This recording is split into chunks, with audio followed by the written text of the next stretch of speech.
It's time for Sports Time on Sports 56 and 98.5 FM. The first hour of Sports Time is brought to you by Lexus of Memphis. Here are your hosts, Brett Stats Norsworthy and Bryant Dacus.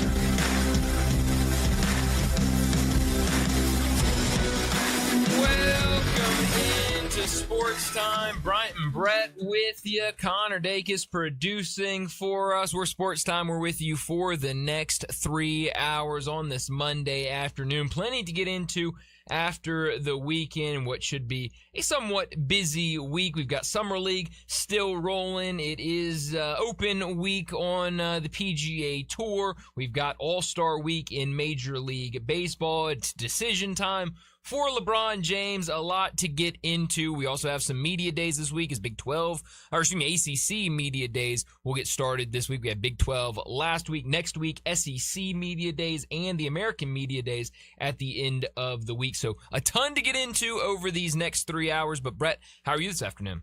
Brian, I'm doing very well. Also this week we have Mountain West and the Sun Belt media days. All right. Can't say I'll be keeping a close eye on either of those. But one of those two leagues produced a playoff team last year. That's right, they sure did. And who knows? Maybe the other will produce one this year. But I still can't make any promises to. I don't know that I can name every member of the Mountain West. Well, yeah. Now with all the changes, half the league going to the Pac-12. Yeah, I don't know if I know NIU's in the Mountain West, which still doesn't make much sense. They are? They are. And so is North Dakota State and UNLV, who Memphis will see in week 0. So that's what I got. North Dakota State had a heck of a weekend. They're the Bison, aren't they? They are the Bison. That's right. Yeah.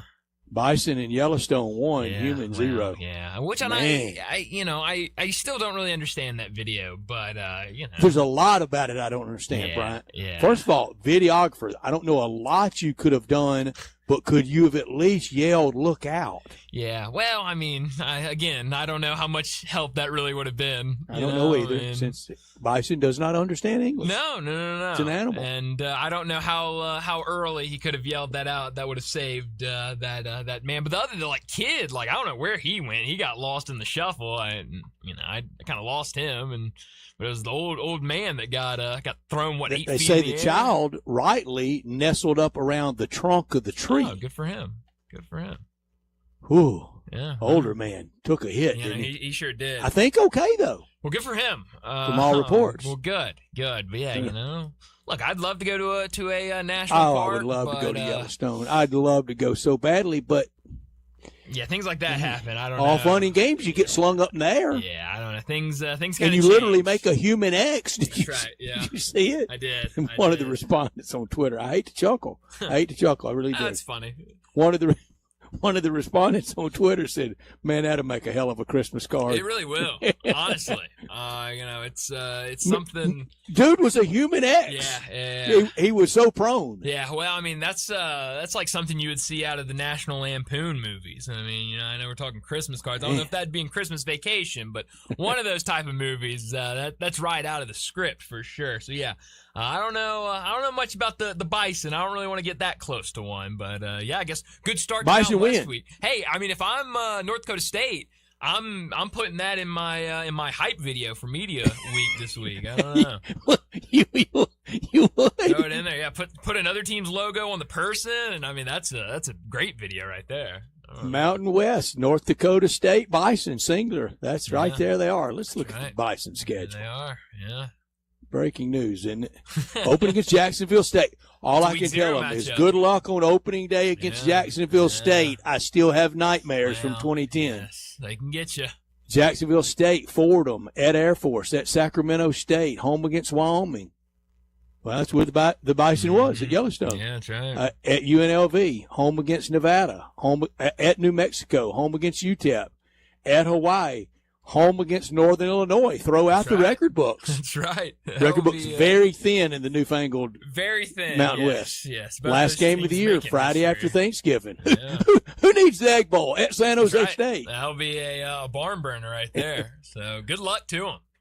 It'll be a fun start to the season for them. So yeah, a lot of new members in the Mountain West. Maybe Hope they that is act another better at their reason. game day after Thanksgiving than we do at that. Well, yeah, hopefully. But yeah, that might be a reason to peek into Mountain West Media Days, just so you can kind of familiarize yourself with who's in the conference now. It really will, because otherwise I would not have known all these teams. Yeah, no, it's very different. It's very different. And Boise is not. No, they're in the pack with a handful of other teams from the Mountain West, so it's going to be very weird on that side of the country trying to figure out who is where and who's doing what this season. It's the Pac-12 with 8 teams. Yeah, that's right. Is that right? That's right. Yep. So yeah, 8 teams. Yep. Huh. So I guess they're and one of them they had to add. One was like a late add so that they could have enough to still be a team. Yeah, I think it was Texas State. So they paid pretty big money to get in there, didn't they? I believe so. So yeah, I mean, good luck to them. I don't really know what else I got. I know the Boise, team that everyone's Colorado State, Fresno State, Oregon State, San Diego State, Texas State, Utah State, Washington State. Yeah, a lot of states. A lot of states, yes, and several states that aren't actually states in there. So that's true. That's always what makes it interesting. But state capital of Fresno State. Fresno, I guess. I guess so. A little capital inside the capital, if you will. This has got to be the week for LeBron, doesn't it? Oh, yeah. No, it sounds like it kind of. I've lost badly. At every point, I thought it would already be announced. Yeah, I mean, it sounds like now today all the reports coming out are that he will make his decision at some point this week. Now the question is when this week will he make his decision? Obviously, being on Monday, we could get it in the next 20 minutes. We could get it Sunday, I mean, or I guess Saturday, whenever you say the end of the week is, it could come at any point. And so, that will be the question. But I saw Shams do a hit on ESPN earlier, and he said that kind of all the information that LeBron is wanting to take in has been given to him. And now it's just his time to kind of sit back and make that decision. So hopefully soon we'll get that news. Now, the one interesting thing from Shams today, he did say that this will not be financially driven for LeBron James, that he is willing to take a very team-friendly contract, that he really wants to go somewhere where he can compete and try to win in what will likely be his final season of basketball. So that makes it a little more interesting, but we'll see who that team ultimately is. Well, then that makes it almost irrefutable if he will take a haircut, if he would take team something friendly. The Lakers told him to scram him. Yeah, no, I think so. Well, I mean, we knew that last year. I mean, when all that news came out that it's now Luka's team and they're kind of going more towards Luka than LeBron with different things. I mean, I think that was the writing on the wall, and I'm sure they met and said, look, we'd gladly have you back, but we're going in this direction. And I'm sure he said, yeah, I don't really want to be a part of that. And so, now he's got a couple teams in there that I think could make deep playoff runs, but how deep? I mean, I'm conference finals, okay. Maybe even. But nobody can win it just with his acquisition, can they? Yeah, I think it would be hard. I think, you can get conference finals, maybe even NBA finals with any Philly team that pulling he joins. Knicks? They could, again, we talk about it a lot. I have a lot of questions about how that team's going to work. You look at Cleveland, what they've done these last couple of years. If they add LeBron James, after making the conference finals last year, maybe they could make it again, and who knows, maybe even do a little better and make the NBA finals. So I think there's some options out there. Brian, do you remember the video? And it happens in competition sports, but it was in the Heat years, when he was with the Miami Heat, and it was a game that things weren't going well. I think it was a playoff game. I don't know that I remember exactly whether it was or wasn't, but during a timeout when he kind of breezed by and blew off Eric Spoelstra, do you remember that? Vaguely. Made a lot of head.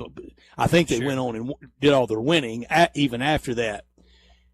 If he thought that of Eric Spoelstra, what do you think he's going to think of Kenny Atkinson? Well, that is true. That is very true. Now, I mean, that's also in the middle of heat of the moment in a game. That's I mean, right. It happens. I'm sure him and Spo have a great relationship, and there's no bad blood there. If there was, we wouldn't even see Miami listed as a possible team for him to land. But yeah, I mean, but Spoelstra had that look on his face of like, sure. Really? Yeah, I mean, you just did that to me. Absolutely. I mean, that happens. happens a lot. And so, yeah, I mean, when it's LeBron James, it becomes the big headline and everything. And so, yeah, I mean, Kenny Atkinson and Spo are they're two NBA coaches. That's about all they have in common. But it's going to be interesting wherever he But things happen in competition. No, it definitely does. I vaguely remember the video, but that's not one of those things that I'd look at and go, oh man, LeBron thinks he's bigger than the franchise or anything like that. Let's don't turn it into the bison flipping the man upside down. It's one of those things. Tonight, All-Star festivities get started. Home Run Derby later tonight on Netflix. So Brett, you will not be tuning in to the Home Run Derby tonight. I can't tell you how much of it I'll be watching tonight. I got my winner. Okay, who's your winner? Jack Caglione. Okay, Cags. That would be a fun winner. I mean, a lot of you talk about kind of young guys, fun names. Could be future faces of Major League Baseball. I think you're getting a lot of that in this year's Home Run Derby. I mean, you got some of the vets like Bryce Harper and Schwarber and Wilson Contreras, but you look at a guy like Jack Caglione, still very young. Junior Caminero, still very young. Munetaki Murakami, who is just now coming over to Major League Baseball. Ben Rice, still very young. Jordan Walker. So I like a lot of this young blood that we're getting in here and kind of giving those players an opportunity to show their swing on a bigger stage maybe, and have this moment for them, because I do think a couple of those guys could very well be the next face of Major League Baseball. Starting lineups and batting order out for tomorrow night. Yeah, I saw the starting pitchers. I saw one of the starting lineups. I didn't see the other. I can't remember now if it was, I think it was the NL starting lineup I saw, and I didn't see the AL. But cool that, Christopher Sanchez is going to make the start for the NL, obviously, with the game being in Philadelphia. The Phillies starter making the start. He's been fantastic this season. And 14th pitcher to start an All-Star game in his home ballpark. Is that right? I just read that. Cool. Interesting. I did not know that. So yeah, that will be fun. And obviously it would be fun tonight with both Schwarber and Bryce Harper in that home ballpark as well. I'm sure they'll get a loud pop when they come up. And then the AL starter, Dylan Cease, tomorrow night, the Toronto starting pitcher. So that'll be fun tomorrow night. It will be. And we'll go over the lineups tomorrow and compare kind of historically to last couple of times All-Star game has been in Philadelphia. I think it's been there once since 76. Was there for America celebrating the bicentennial year. I think it's been there once. And I know that lineup was strong for both teams in the passage of time. But master the obvious here.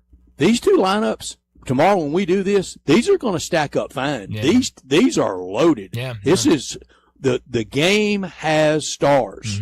Oh, it absolutely does. I mean, we talk about it all the time. It's been a great season in Major League Baseball. There are stars everywhere. There are emerging stars. The old guys, if you will, that have been around for a while, still doing their thing. These rosters are stacked, and we're saying that with a lot of guys missing the All-Star game and not participating in All-Star Week. So really, really cool to see that from Major League Baseball, that even with a lot of guys out, still a ton of just name brand, big time players on both rosters.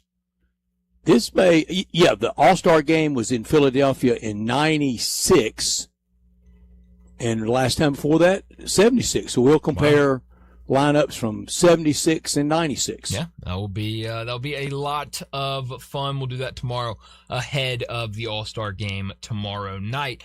Tom Kim, he wins the Scottish Open yesterday during the day, obviously being over in Scotland. It ended pretty early in the afternoon. How much of the Scottish Open did you catch over the weekend?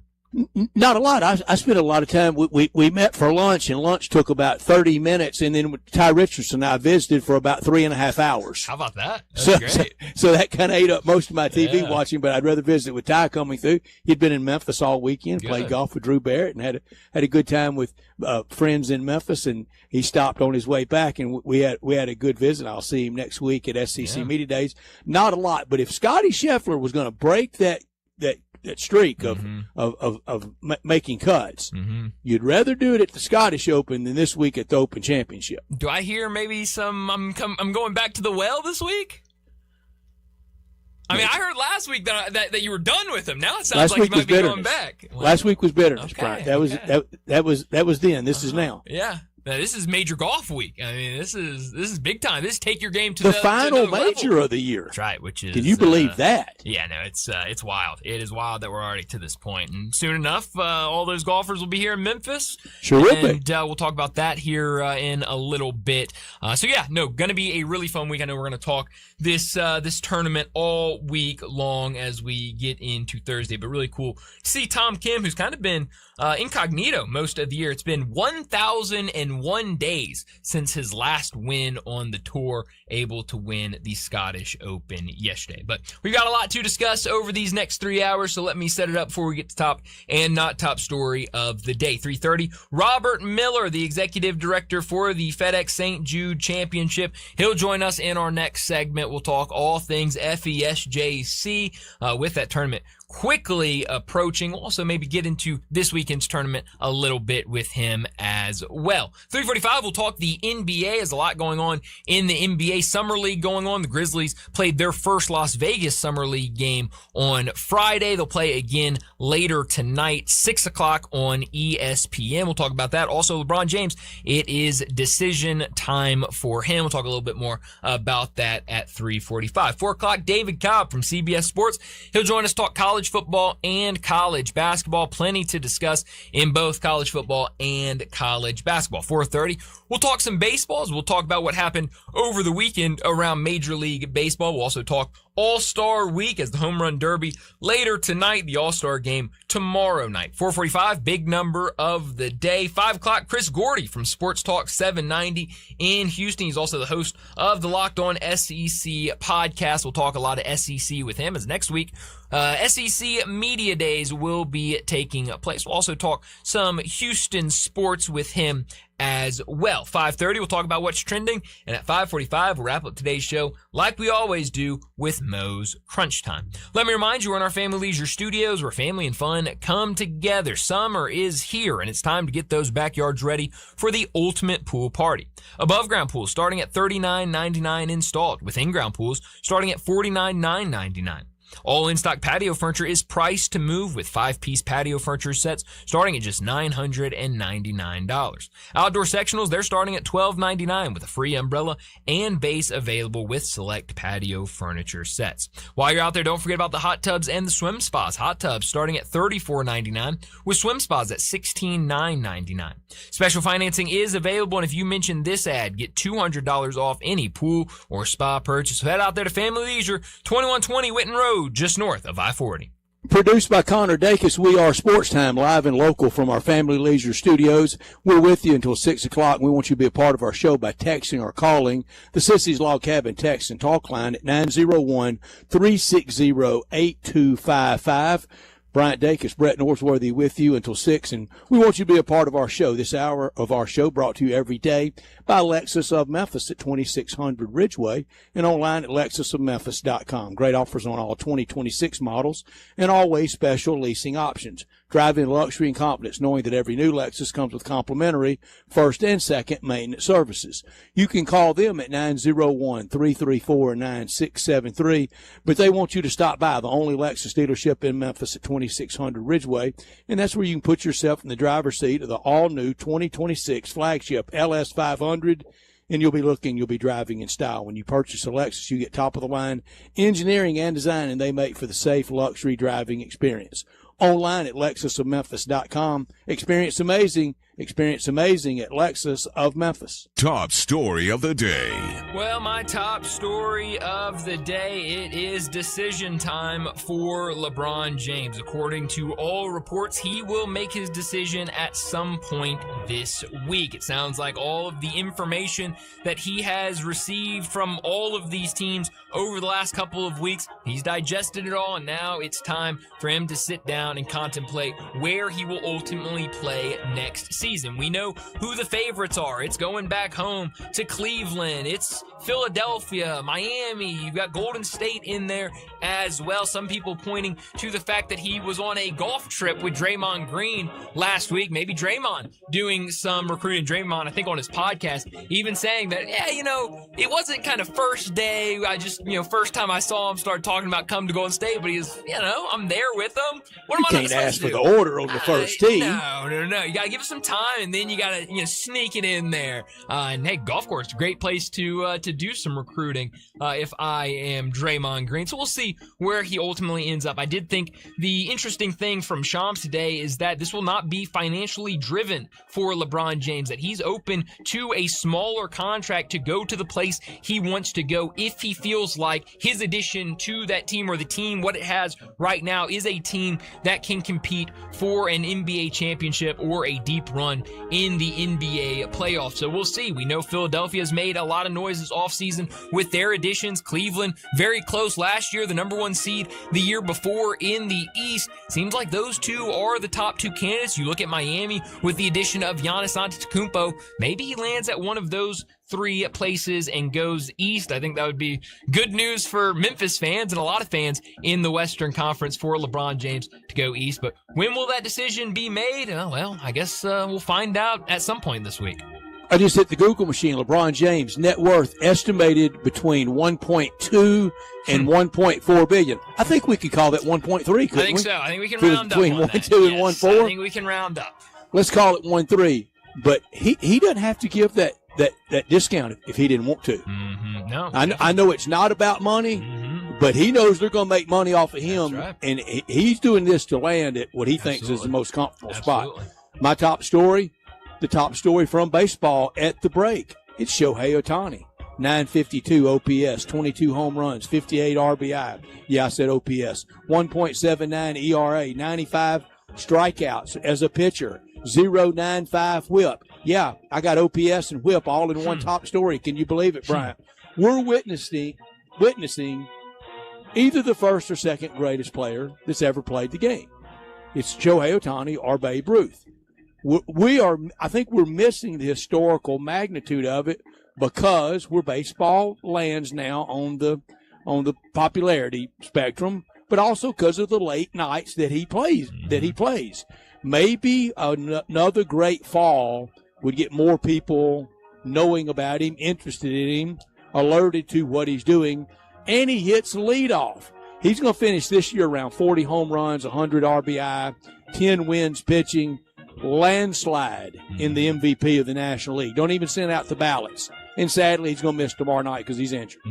Yeah, and he's one of a lot of big-time guys that are going to be missing the All-Star game tomorrow night. But obviously, Shohei missing it, that is a big blow. Not top story of the day. Well, my not top story of the day, it is All-Star Week around Major League Baseball. We'll get the Home Run Derby later tonight on Netflix, the All-Star Game tomorrow, and then we'll have a day off before everyone starts getting back for the weekend series. And it should be fun. Tomorrow night will be a lot of fun on Fox with the All-Star Game. And we'll see tonight what it looks like on Netflix with the Home Run Derby. We talked last week about the different people that are going to be on the call tonight on Netflix, including Michael Irvin, who's going to do the body bag game. Somebody tweeted me that. That was the body bag game at the vet between the Cowboys and the Eagles. Right. Yeah, that's exactly what it was. Can you imagine the executive level of the NFL offices now, how Roger Goodell would respond to the PR of a body bag game? Oh, yeah. No, it would not be good. Not be good at all. But, yes, the body bag game. So, yeah, he'll be kind of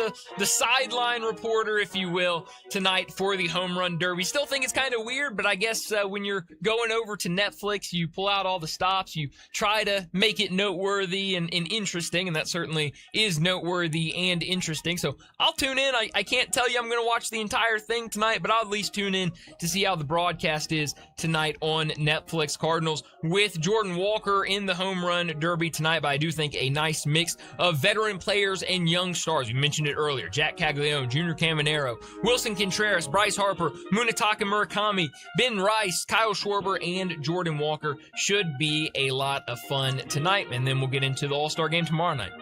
Michael Irvin, in one of those games at the vet, was hauled off on the flatboard in an ambulance with the vet standing with a standing ovation. Yeah, it's crazy. Goodell and that bunch now would, of course, it still could happen. Yeah. They just don't want that being popularized. Definitely not. My not top story, the World Cup Final Four, it's all set. It's Duke, North Carolina, Kansas, and Kentucky. Wait a second. No, that's not right.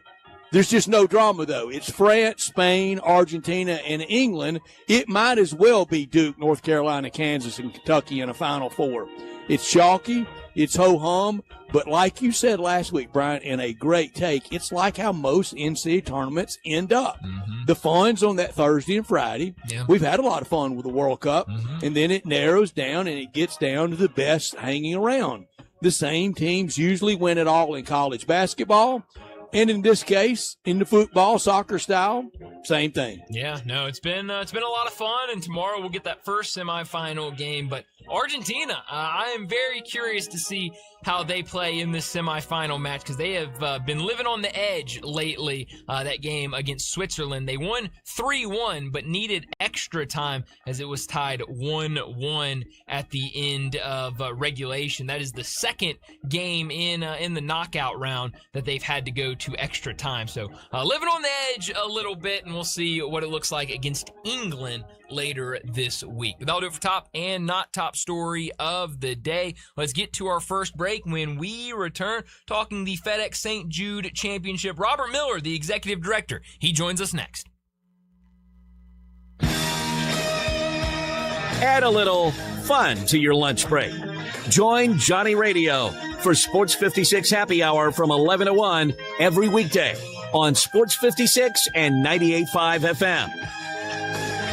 Unlock your new go-to spot, Codes Dispensary in Steele, Missouri, just over an hour from Memphis. When you're ready for a legal, reliable option, they're right up the road. Explore the full menu of top-shelf products in-store and online. Short on time? Order ahead and cruise through the drive-thru for a quick pickup. Stack rewards while you stock up with Club Codes. Earn points for every dollar spent. Codes Dispensary, now open in Steele, Missouri. Supreme cannabis that's worth the drive. Learn more at CodesDispensary.com. That's CodesDispensary.com.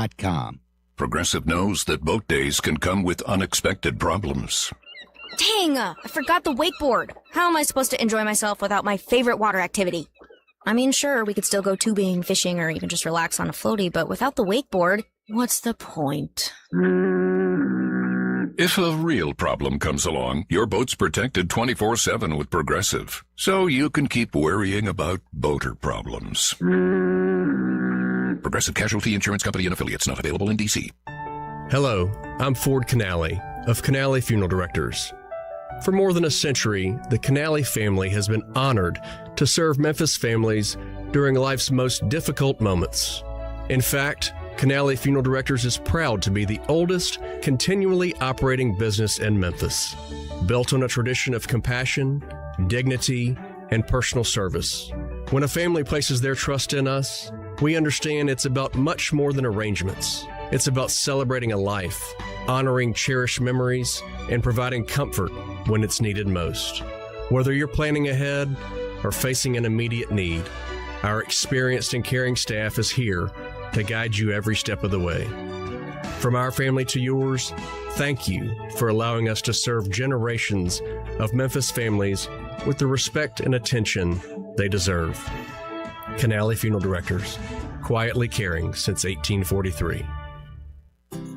Is your wife asking you to stop eating junk food? Well, we have you covered at Humdinger's. It's quick and it's healthy, and most important, it tastes amazing. With many choices from salmon salad to rainbow trout and grilled asparagus. Come visit us for lunch at Humdinger's, 6300 Poplar Avenue. So good, Coach Penny eats with us weekly. Don't forget, Humdinger's offers full-service catering for weddings, social events, or your corporate lunches. You can call 901-260-8292 to find out more. Sports 56 traffic. Good afternoon, T-Dot's working with a couple of accidents out here. No shortage of radar down I-40 as you head out towards Fayette County. It's going to be that way for the next couple of days. Now, we're watching an increase over here on Sam Cooper in certain sections, especially going outbound on Sam Cooper coming up past Perkins. Hey, don't let a slipping transmission make things worse on your car or truck. Having transmission problems? Come to Amco Transmissions right now. There's 2 locations right here in Memphis. Let them check out your vehicle. I'm Commander Chuck. You're on time traffic.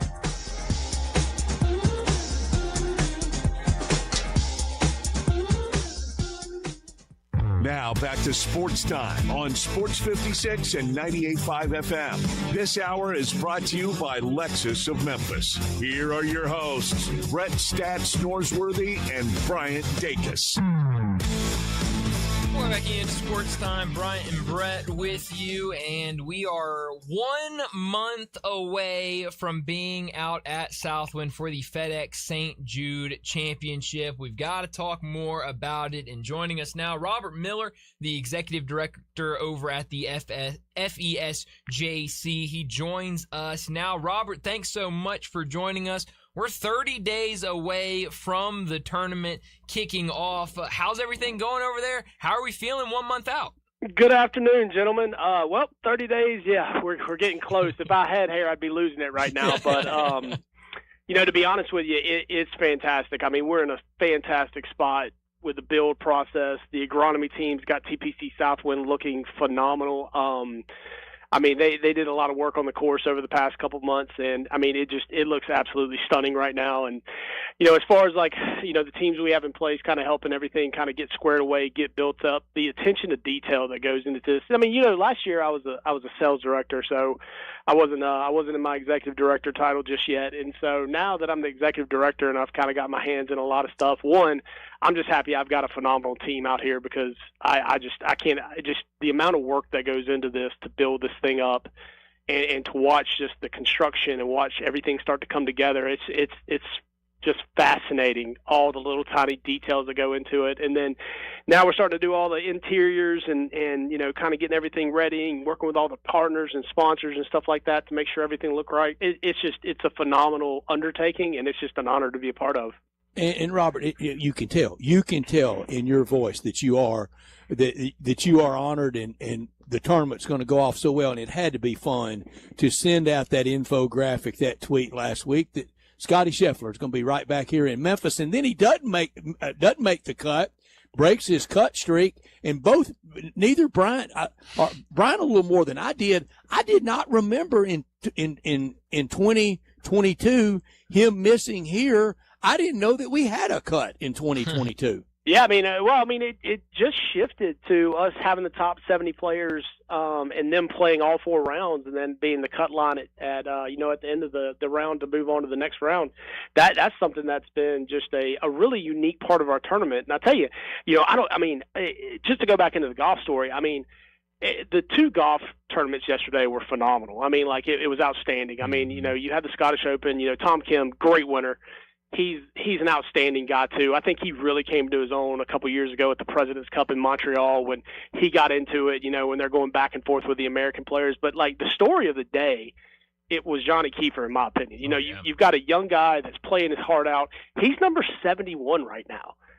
Jason Day's number 70. You know what I mean? So, you got to think that top 70 cut line is pretty strong, and that's a race that I'm looking at. Scotty's doing really well. When Scotty reached out to our team, you think you were happy on Friday? You should have seen our team when he reached out to us and said, "Hey, I'm in for Memphis. I'm ready to announce it. I want to do it early. I want to make sure everybody knows I'm gonna be in Memphis." That kind of stuff just makes a team go absolutely insane.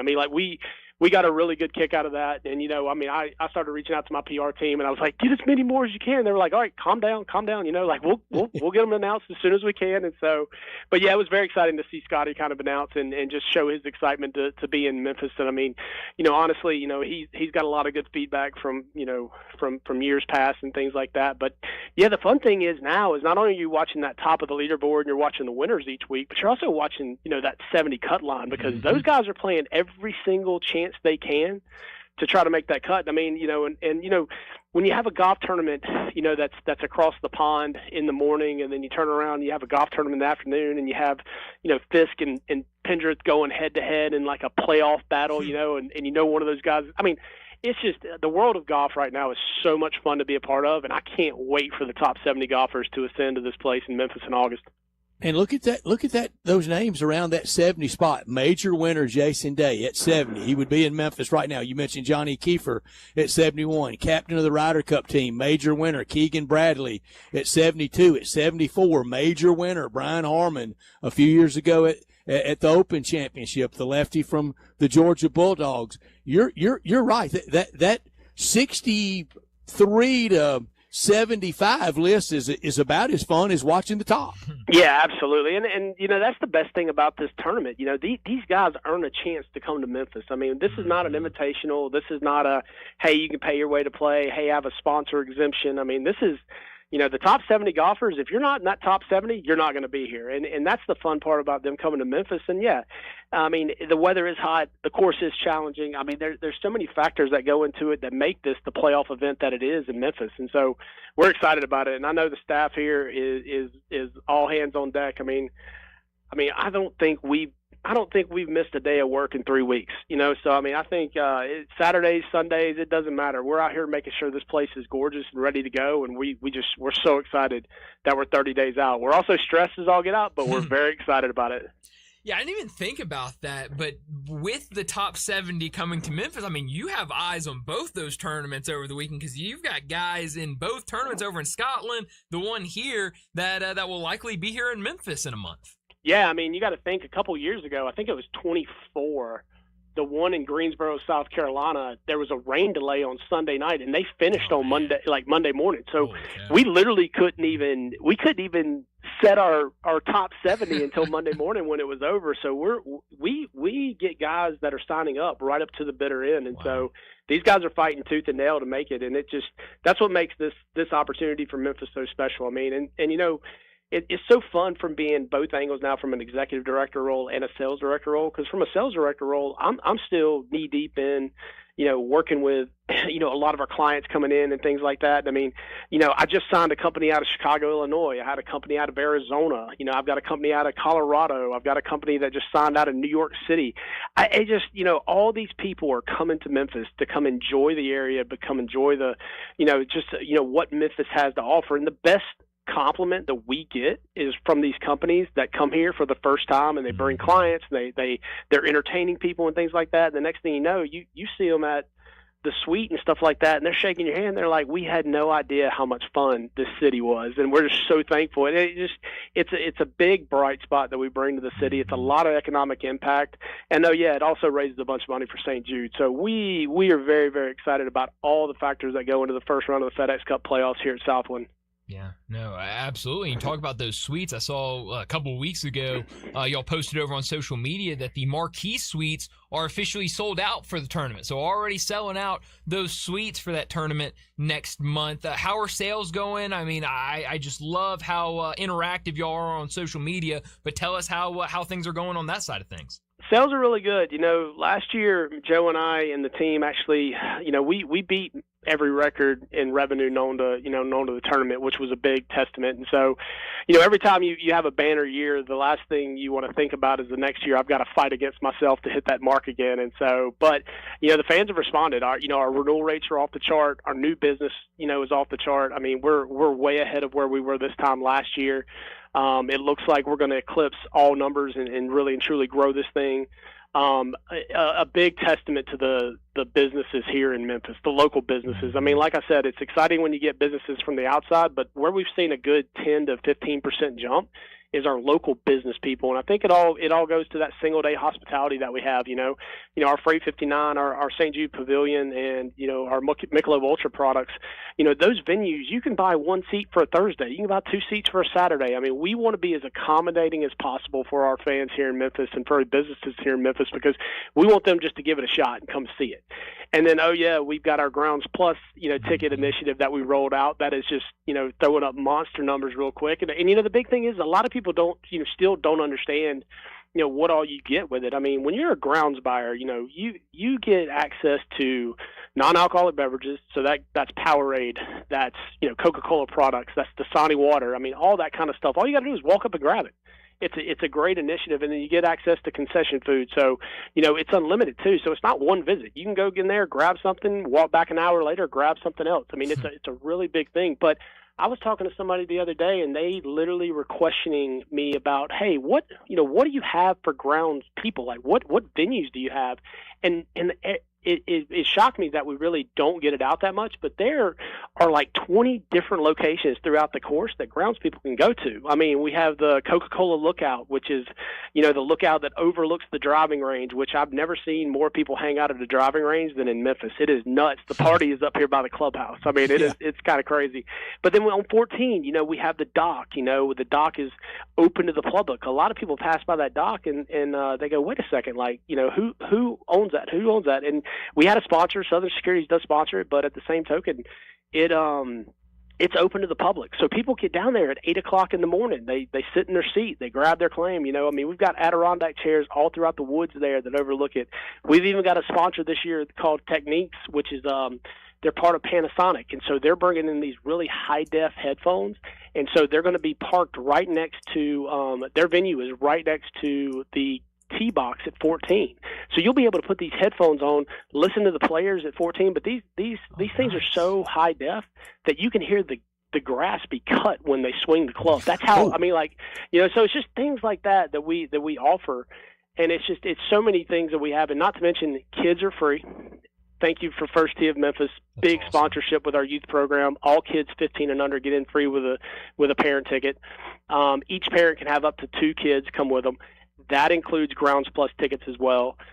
Thank you, Big River Steel. Big shout out for the military. So all of our military people can get in, whether they're veterans, active, come on out. We actually have a suite on number 8. I mean, there's so many things that we're doing to make sure people in Memphis get a chance to come experience this tournament, because we want to make sure this tournament feels like Memphis's tournament. We want to make sure when people walk around here, they're seeing each other, they're seeing everybody. It becomes a family event out here from a Memphis family's perspective, and that's why we just put so much on the table to make sure that it's something that everybody can come be a part of. Robert, I know you're not going to give us a name because you don't want to get involved in that, but this week with the Open Championship, and you may have already shown your cards here, I think you would like to see maybe a back-of-the-pack player that vaults him into solidly being here in Memphis, or maybe even a first-time major winner, and that could also do that as well. That could be the same catapult for that player, and bring that claret jug to Memphis. That's what I want to see. What do you want to see? I'll be honest with you. I want to see a show. I want to see these guys go toe to toe. I want to see the look on their face when they're 3 to 4 holes out, knowing that they make one mistake, it could cost them a major. I mean, that's the best thing for me in golf, when you get 4 to 5 guys at the top of the chain, and there's that look in their eye. You know what I mean? Every single shot matters. Every single putt matters, and it just there's so much pressure on these guys anyway to perform at such a high level. I mean, trust me, I try to go swing a golf club. It's embarrassing, but these guys do it at such a high level, and that's what I want. I just want to see them put on a show. But the good thing is from a Memphis perspective, and for fans in Memphis that are watching the golf tournament, watch that leaderboard. But, also watch the grouping around number 70, because you have these guys that are sweating to make that cut line, too, to actually make the playoffs. And so that's what makes it fun this time of year, is you have 2 different areas to kind of watch and really and truly focus on as a fan, which just makes golf so much better right now. Yeah, no, it absolutely does. Robert, this has been a blast. Before we let you go, tell people where they can go find tickets and how they can get more information about the tournament. Man, FedExChampionship.com. I mean, if you go there, it's got a listing of everything. But at the same token, I mean, we're kind of easy to find. All of our information are online as well. I mean, or if you just want to come out, tell the guard at TPC Southwind we're here to see the PGA Tour. Come see us out here, man. We'll shake your hand. I'll go show you some venues and things like that. That's what it's all about, is just shaking hands and making a relationship of it, and making sure the citizens of Memphis know, hey, we're here to make this experience for you, because we want to make sure Memphis realizes this is your tournament, and we want to make sure we put on a special show for you. That's awesome, Robert. Thanks so much for joining us, and we'll definitely have to do this again soon. You got it. Thank you, gentlemen. Thanks, Robert. Thank you, Robert. Thank you so much. Robert Miller, the executive director of the FedEx St. Jude Championship, with us. And, Brian, I know you will remember this, and we already liked him before this, but I knew, and the very little bit, and I mean very little bit, that I've been around him, a lovable young man is Tom Kim, but we knew he was a good dude. Remember at the PGA at Oak Hill which they didn't even know where it was. When he came out of somewhere looking for his ball, is a big mud ball. That's right. Remember that? Yes. He took that so well. Sure did. Other players were griefing him so bad about it. No, he's the best. He's Connor's favorite golfer on tour. Is that right? Connor loves Tom Kim. So he was having a good day yesterday watching him win it. So, after, over 1,000 days since his last win on tour, to kind of pop up when a lot of people kind of forgot about him and get that win, really, really cool to see. Yeah, you don't want to get home after a day of golf muddy. No. Yeah, quite the opposite. You want to try to get home as dry as possible. It looked like he was in quicksand. No, it really did, which was really funny to see. So I liked it, Robert. Watch those players around that 70 mark, because it's really. I mean, it's this week at the Open. Next week, Detroit, then Twin Cities. I might have that reversed, and then the Wyndham, then Memphis. Yeah, I mean, it is right around the corner. I mean, it's one of those things where I feel like everything is kind of happening, and it's like, oh man, I forgot all this was so close. And so, yeah, I mean, you're going to get just a couple more tournaments, and then we'll be out there at TPC Southwind. So this 1 is month the time from to today. lock in. Yeah, golf balls in there. Of course, I did have it reversed. Minneapolis, then Detroit, then Wyndham, and then Memphis after this week at the Open Championship. Yeah, so it's going to be really fun to watch that. And that's right. I mean, it's right now, watch kind of that 70, and then it's kind of the secondary thing to watch during the tournament that I always love to keep an eye on is who cracks into that top 50 to advance to the next week. So makes it a lot of fun outside of just watching who's going to win the tournament this weekend. But definitely appreciate Robert for joining us, and I just love his energy that he brings every single time he's with us. You can tell that he is really, really excited about this tournament. But let's go ahead and get to another break, and when we return, we'll talk some NBA. Sports 56 and 98.5 FM. Available locally on your radio dial as well as around the world online at sports56whbq.com. Take us with you everywhere by downloading the Sports 56 app. And at home, just say, Alexa, play Sports 56. Wherever you are, it's easy to stay tuned to Sports 56 and 98.5 FM. Old Dominick Distillery is pouring Memphis pride into every cocktail. From the winning atmosphere at its downtown Memphis distillery to award-winning craft spirits, Old Dominick is pure Memphis spirit through and through. Swing by the distillery bar for a pregame cocktail or celebrate your wins with a guided tour and tasting. Old Dominick Distillery. Come for the spirits, stay for the experience. Cheers to Memphis. Learn more at olddominick.com. It's true, East Memphis Ace Hardware is closing, but just like always, they're taking care of you with a big going out of business sale. Everything in the store is 30% off. Everything, including the Big Green Egg and all Weber grills. Some things have additional savings, like Amy Howard paint at 75% off. Come in and save like it's goodbye, because it is. Save at least 30% on everything in the store. East Memphis Ace Hardware, corner of White Station and Quince, going out of business. Joe Fallon did something smart. He saved hundreds on auto insurance switching to Progressive. With that money, he commissioned a portrait of himself. Does Joe already know what he looks like? Yes. Do guests know what he looks like? Also yes. But not as art. It's Joe's savings, and if he wants to spend it on a velvet painting of himself with a white tiger at his feet, we say, roar, Joe, roar. Switch and see if you could save with Progressive and treat yourself. Progressive Casualty Insurance Company and Affiliates. Rebel Nation, get the latest on everything Ole Miss sports with the Cannon Motors of Mississippi Rebel Yell Hotline. Join Rebel insiders Chuck Rounsville, Yancey Porter, and Gary Darby Monday nights at 6 as they break down the latest with the Rebels, along with even more insight from special guests. Rebel Yell Hotline, Mondays at 6 p.m. on WHBQ. Stay up to date with everything going on in Ole Miss athletics with Rebel Yell Hotline every Monday night from 6 to 7 on Sports 56 and 98.5 FM. Now back to Sports Time on Sports 56 and 98.5 FM. This hour is brought to you by Lexus of Memphis. Here are your hosts, Brett Stats Norsworthy and Bryant Dacus.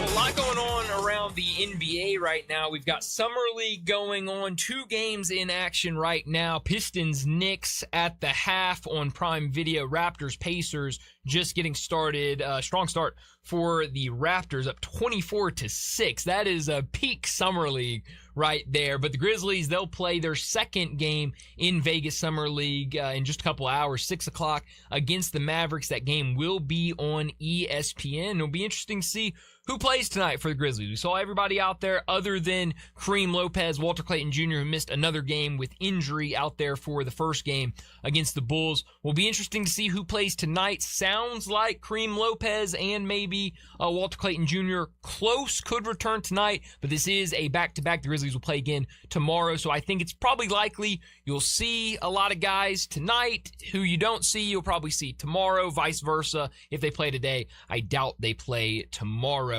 But it will be fun tonight after that first Summer League game in Vegas. A win, a close game, but a win over the Bulls and over Caleb Wilson, who set the record for most points in a debut in Vegas Summer League. Yeah, and it was good. And I had a person text me, his record scoring points, and I sent back, it was good, it was impressive. Summer League. Yeah. ... Mm-hmm. But it was impressive. That was very impressive. 35 points, 7 for 11 on 3-pointers. I think that's, someone said, I meant to go look it up, that's the same amount of threes he made throughout his entire season at North Carolina last year. Mm-hmm. So, coming into the draft, the whole talk was, Caleb Wilson can't shoot the 3 ball. And so, he went out there and very clearly he wanted to show people that he could knock down the 3. So 7 for 11 from 3, 35 points.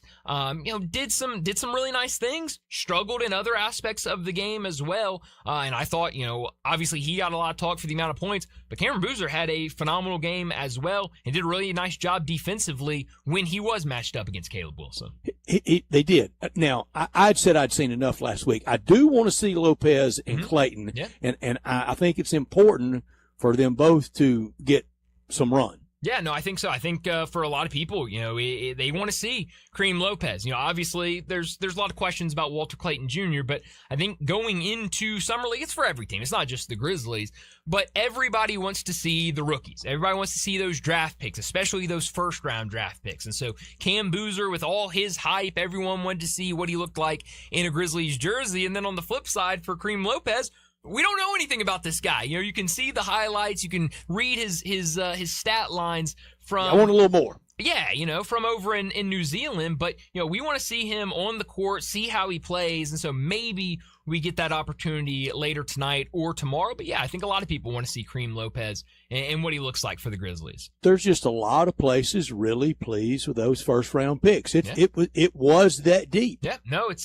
was a really good draft. Everyone was calling it one of the best drafts we've seen in a while leading up to the draft. And now seeing a lot of these guys go out and produce in Summer League, obviously, again, it's Summer League. A lot of these guys are going to go out and really struggle in the NBA. Yeah. Everybody sees that proviso. That's right. But, to see these guys, have strong starts in Summer League and go out there and really light it up. Not great shooting percentages from a lot of these guys, but a lot of points. They've got the ball in their hand. They tell them go out and get buckets, and a lot of these guys are going out there and doing it. So it has been really fun to watch these guys in Summer League. It has been, and I don't know that a lot tangible from Summer League goes into the team quotient. This is the ultimate individual wrapped around a team exercise. Mm-hmm. No, it definitely is. It definitely is. And so, I think we were talking to maybe it was Keith Smith that said it last week. Maybe I heard it somewhere else. But, in Summer League, it's hard to say what a guy is going to be out of Summer League. A lot of guys look really good. Some guys look really, really bad. And, it's just, can you go out there and, do some things? That's why we talk, pretty much every offseason with guys going back to Summer League, guys that have already played at least one season of NBA basketball and go back. A lot of times it's, hey, we're going to tell you to work on one specific thing, and we only want to see this one specific thing out of you. And I know there's been a lot of talk, and a lot of people want to see said this Summer League, but of these kind of more off-ball guards be on-ball guards. It's see guys in areas maybe they struggled, go out and really prioritize that in Summer League. So it's just an opportunity to work on things, get more comfortable with your teammates, and I think you're seeing a lot of these rookies really thrive in these environments, which is fun to see. Brian, breaking news in the last hour, Jason Munns from the Commercial Appeal on all things Tigers basketball beat. He reports that Tubby Smith has been voted to the Basketball Hall of Fame, and I am so glad. That is very deserving. He was always introduced here as he would be a Hall of Famer someday. And, some would say Hall of Famer. They meant Hall of Fame type because it was a shoo-in. It was done. I know his most flattering years were not here. I think he would probably say that. It was a hire that I think and was told at the time was a very safe, expecting to be in the Big 12 and didn't want to go into the Big 12 rocking any boats, wanted to go in there with somebody they kind of knew from his years at Texas Tech as well and that great reputation. Things didn't work here, but they worked at Tulsa and at Georgia and at Kentucky and at Minnesota and at Texas Tech, and he also coached here and finally ended his career at High Point. And he got burst on the scene at Tulsa and got all the way to a Sweet 16 in 94 at Tulsa. Shea Seals, his great guard and legendary coach, and I'm glad for Tubby Smith, Donna Smith, and their family. Yeah, no, I mean, he's a great coach and, did a great job throughout his career. Had some, I loved his teams here at Memphis. There's some of my favorite Memphis basketball teams that I've seen. And, I say it a lot. I think he would have had a lot of success here if Memphis had kept him around. Obviously, there were reasons to make the change, but, he's a great coach, so. I thought he really gnawed out with those teams. He got everything that was out of them. And it was not a lot there. And I know he was responsible for building the team, but he got a lot out of two teams, 19-13, 21-13. And 2 years is hard to judge anybody by. Yeah, no, really hard. And, obviously what he did with Jeremiah Martin and turning him into the player that ultimately, we saw what he did, his last couple of years here under Penny Hardaway, and I know he gives a lot of credit to the coaching of Tubby Smith to kind of developing him into the player that he is now. And, a lot of those players still playing professionally overseas and places. So, I thought he did a nice job here. Obviously, we're the last of the defenders for Mike Parks, aren't we? Oh, I love Mike Park. I mean, that whole roster, too. I mean, they were great players. Really, really tough, grinded out players, and I like those teams. And so, really cool to see him get into the Hall of Fame. And you knew he was going to get in, like you said. Every time he's introduced, it's some sort of will be, soon to be Hall of Fame member. And so cool that he's now officially. Let me correct something or clarify something. I don't know that I did it with clarity, but here's Jason's tweet. Former Tigers coach Tubby Smith is a member of the National Collegiate Basketball Hall of Fame, the 2026 induction class. That's not Springfield. No. This is in, I don't know where the College Basketball Hall of Fame is. I don't either. I know the ceremony is going to be in Kansas City, but I don't know if that's where it is or if they're just having the ceremony there. But it's a good class. Jay Wright's in the class as well. Some other big names. So a really cool class to be introduced into the Collegiate Basketball Hall of Fame. So no, definitely really big for him to get in there. But we need to get to another break, and when we return, gotta talk some college football and college basketball. David Cobb, he joins us next.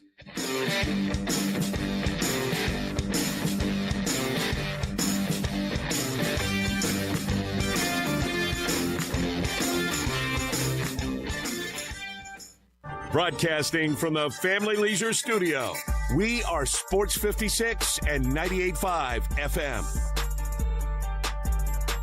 Check it out. Central Barbecue has an app. Hey, let me see it. Don't just grab somebody's phone. Jeez. Oh, okay, then just show it to me. See? Oh, wow. Simple, straightforward. I know. Just tap on the Central Barbecue app, and you can order from any Central Barbecue.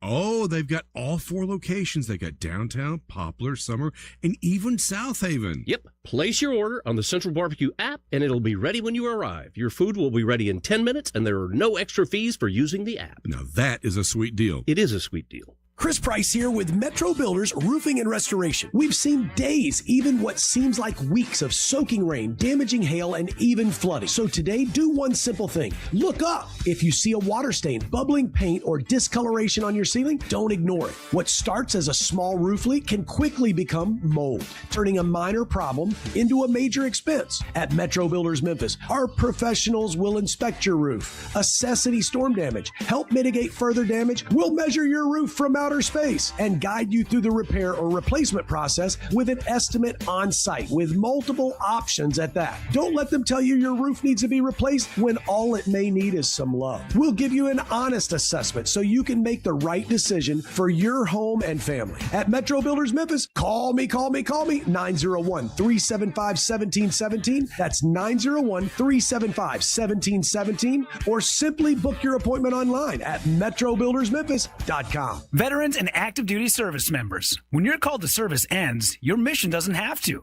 Go from GI to IT in just a few months at My Computer Career. Prepare for a high-demand career in cybersecurity, protecting people, systems, and institutions from real cyber threats. Cyber warriors are needed now. Will you answer the call? Go to mycomputercareer.edu/CWP to learn more. That's mycomputercareer.edu/CWP. An elite CompTIA certification partner. VA education benefits are available to those who qualify.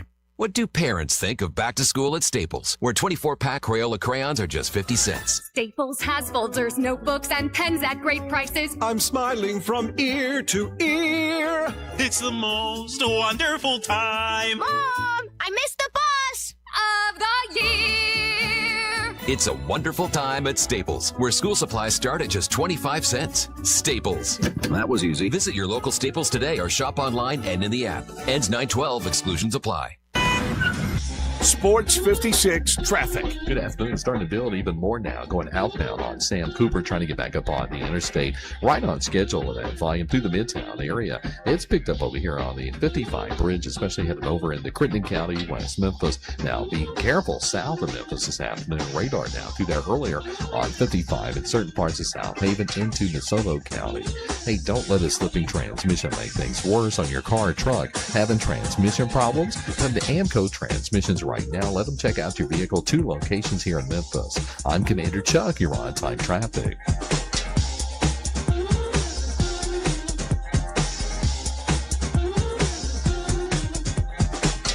We are Sports 56, WHBQ Memphis, and W253DF Memphis, with Greg Gaston and Eli Savoy. Weekday mornings from 7 to 10. Now back to Sports Time on Sports 56 and 98.5 FM. This hour brought to you by Landers, Ford, and Collierville. Here once again are Brett Norsworthy and Bryant Dacus. Sports Time, Bryant and Brett with you as we start our second hour on this Monday afternoon. A lot to get into this afternoon when it comes to both college football and college basketball. I mentioned earlier last week we had Big 12 Media Days. This week we have ACC Media Days, and as Brett told us earlier, Mountain West and Sunbelt Media Days. So media season is really heating up, but we've got to talk it all, and we do it at this time every single Monday afternoon with David Cobb. Joining Brian and Brett now on Sports Time is national college football writer for CBS Sports, Memphis native and Tennessee grad, who you can find on Twitter X at David W. Cobb. It's David Cobb. David Cobb joins us now to talk all things college football and college basketball. And David, after Big 12 Media Days last week, which media days are you most excited about this week? The ACC, the Mountain West, or the Sun Belt? Oh, buddy. Buckle up. No, the ACC, obviously, I think is, of those leagues, the one that'll be most interesting to me. You've got Jim Phillips, who's never short on kind of just, you know, what's he, yeah, right. Like, what's he going to get up there and say? Like, he never really makes headlines. I mean, to say that he does would be misleading. But he is one of these guys that wants to put the toothpaste back in the tube, and he's trying to resist change, and he's more in favor of the status quo. And So it's quite the change of pace when you go from Brett Yormark in the Big 12, who is always putting on a production, always got some kind of crazy idea, to Jim Phillips, who comes from the 1990s school of how to run college sports. And he'll get up there and kind of talk about how terrible everything is now and why things should be the way they used to be. And that'll be that. But then you get the coaches and whatnot. And how about James Franklin, coming into that league to try to turbocharge Virginia Tech? I mean, that's probably from the on-field perspective, one thing that sticks out more than anything. We know what we're going to get from Miami. We know what we're going to get from Clemson and Dabo Swinney. But Virginia Tech is the wild card in that conference. And James Franklin is typically pretty engaging with what he has to say. And it'll be weird seeing him repping a new school's apparel up there. But they've got a chance to make some noise in the league in his first year. Yeah, and he kept the old coach as his defensive coordinator. Yeah, how about that? I mean, it's weird, isn't it? Like, you get Zach Arnett going back to Mississippi State, just a couple years after his firing there, and then Brent Pry staying at Virginia Tech as defensive coordinator after being replaced as head coach by James Franklin. But of course, they have that long-standing relationship.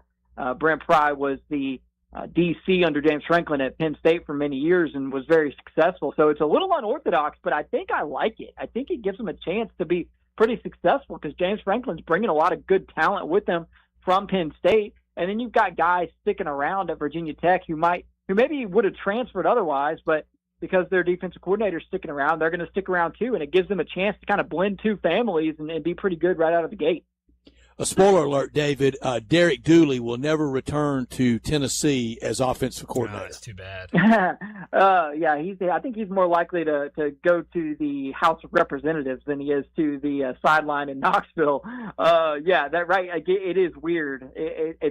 But I mean, on the one hand, like, you got to give Brent Pry some kudos for the humility, I guess, because he could have ridden on the buyout. He could have ridden on the buyout for a couple of years before he got back in as the defensive coordinator. But to say, you know what, I'll just change offices and take a little bit of a less pressure job. I'm sure he's still making around $1 million, I'm sure. But it's not like he needed the job, right? Because even though his buyout wasn't huge, he was going to be set.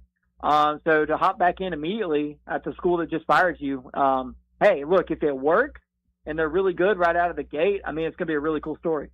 David, 2 years of 12-team playoff. Give me a team that hadn't made the playoff from the power conferences, and give me a now Power 6 team that over 2 years you're surprised they haven't made an appearance in the 2 years.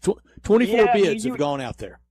You would think a program with Florida State's resources, tradition, ability would be in a 12-team playoff every other year.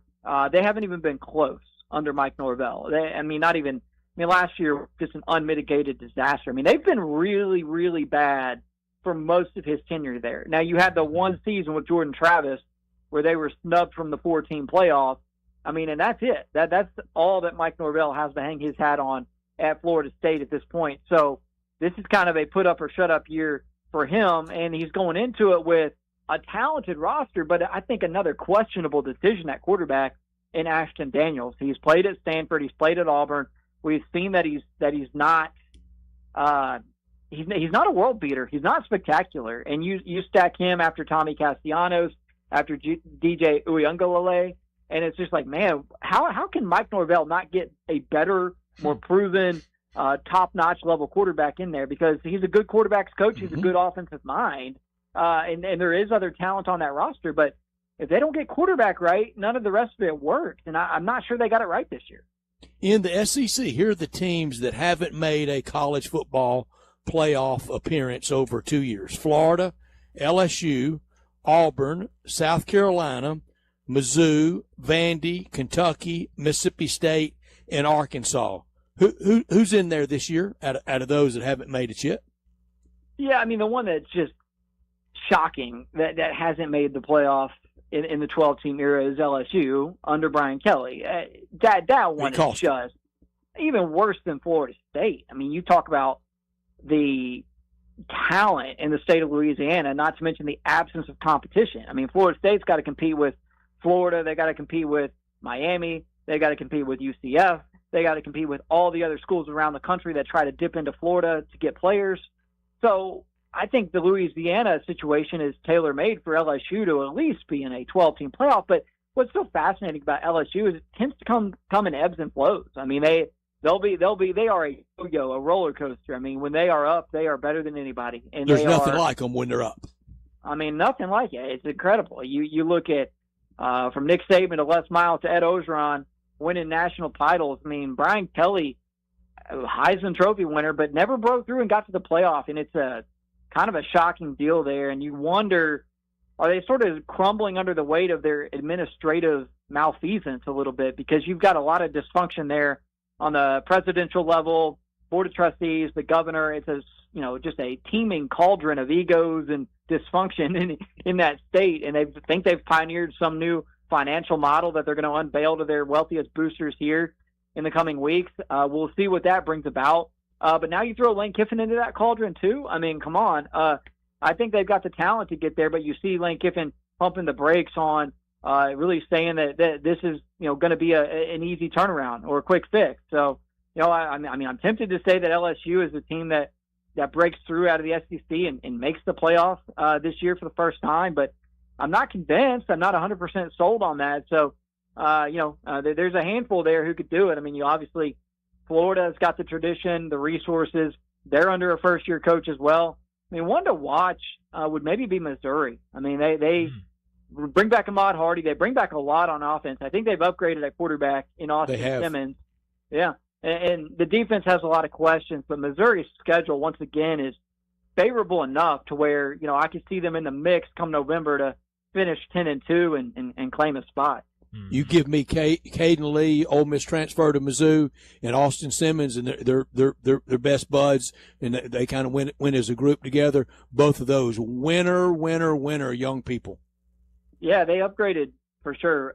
With Bo Prabula going to Virginia, he was a serviceable kind of quarterback, but more just a guy, more so than a star. I think Austin Simmons has some low-key star potential. I mean, I think there's a 3,000-yard season in that left arm. I believe that. And I don't know that Ole Miss recruited Trinidad Chambliss thinking he was better than Austin Simmons. It just kind of so happened that he was. And so they reaped the benefits of that. But clearly, Eli Drinkwitz is a good offensive mind and liked what he saw in Austin Simmons, and rightfully so. I mean, the little bits that we all got to see from him were promising. I mean, even in the second half of that Kentucky game last year, before the job ended up going to Trinidad Chambliss, I mean, he really redeemed himself from a couple of early interceptions and showed what he could do. So, yeah, I mean, just kind of keep an eye on Missouri. Again, they reap the benefits of a relatively manageable schedule every year, and it's not to knock their.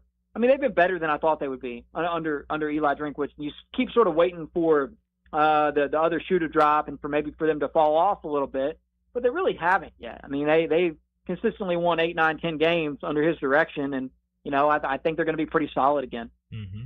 Talking to David Cobb, he joins us every week, talk college football and college basketball. What do you make of this situation now up at Michigan, where now athletic director Ward Manuel's job is in jeopardy after this internal investigation? It sounds like the board's going to meet on Thursday. It sounds like Ward Manuel, is also weighing his options about maybe just going ahead and retiring. How do you think this plays out over the next week or so? Well, one, you got to make them fire you. Make them fire you so you get your buyout money. Maybe they'll try to fire him with cause as a result of this investigation. If so, that's the only way I'd say retirement makes sense.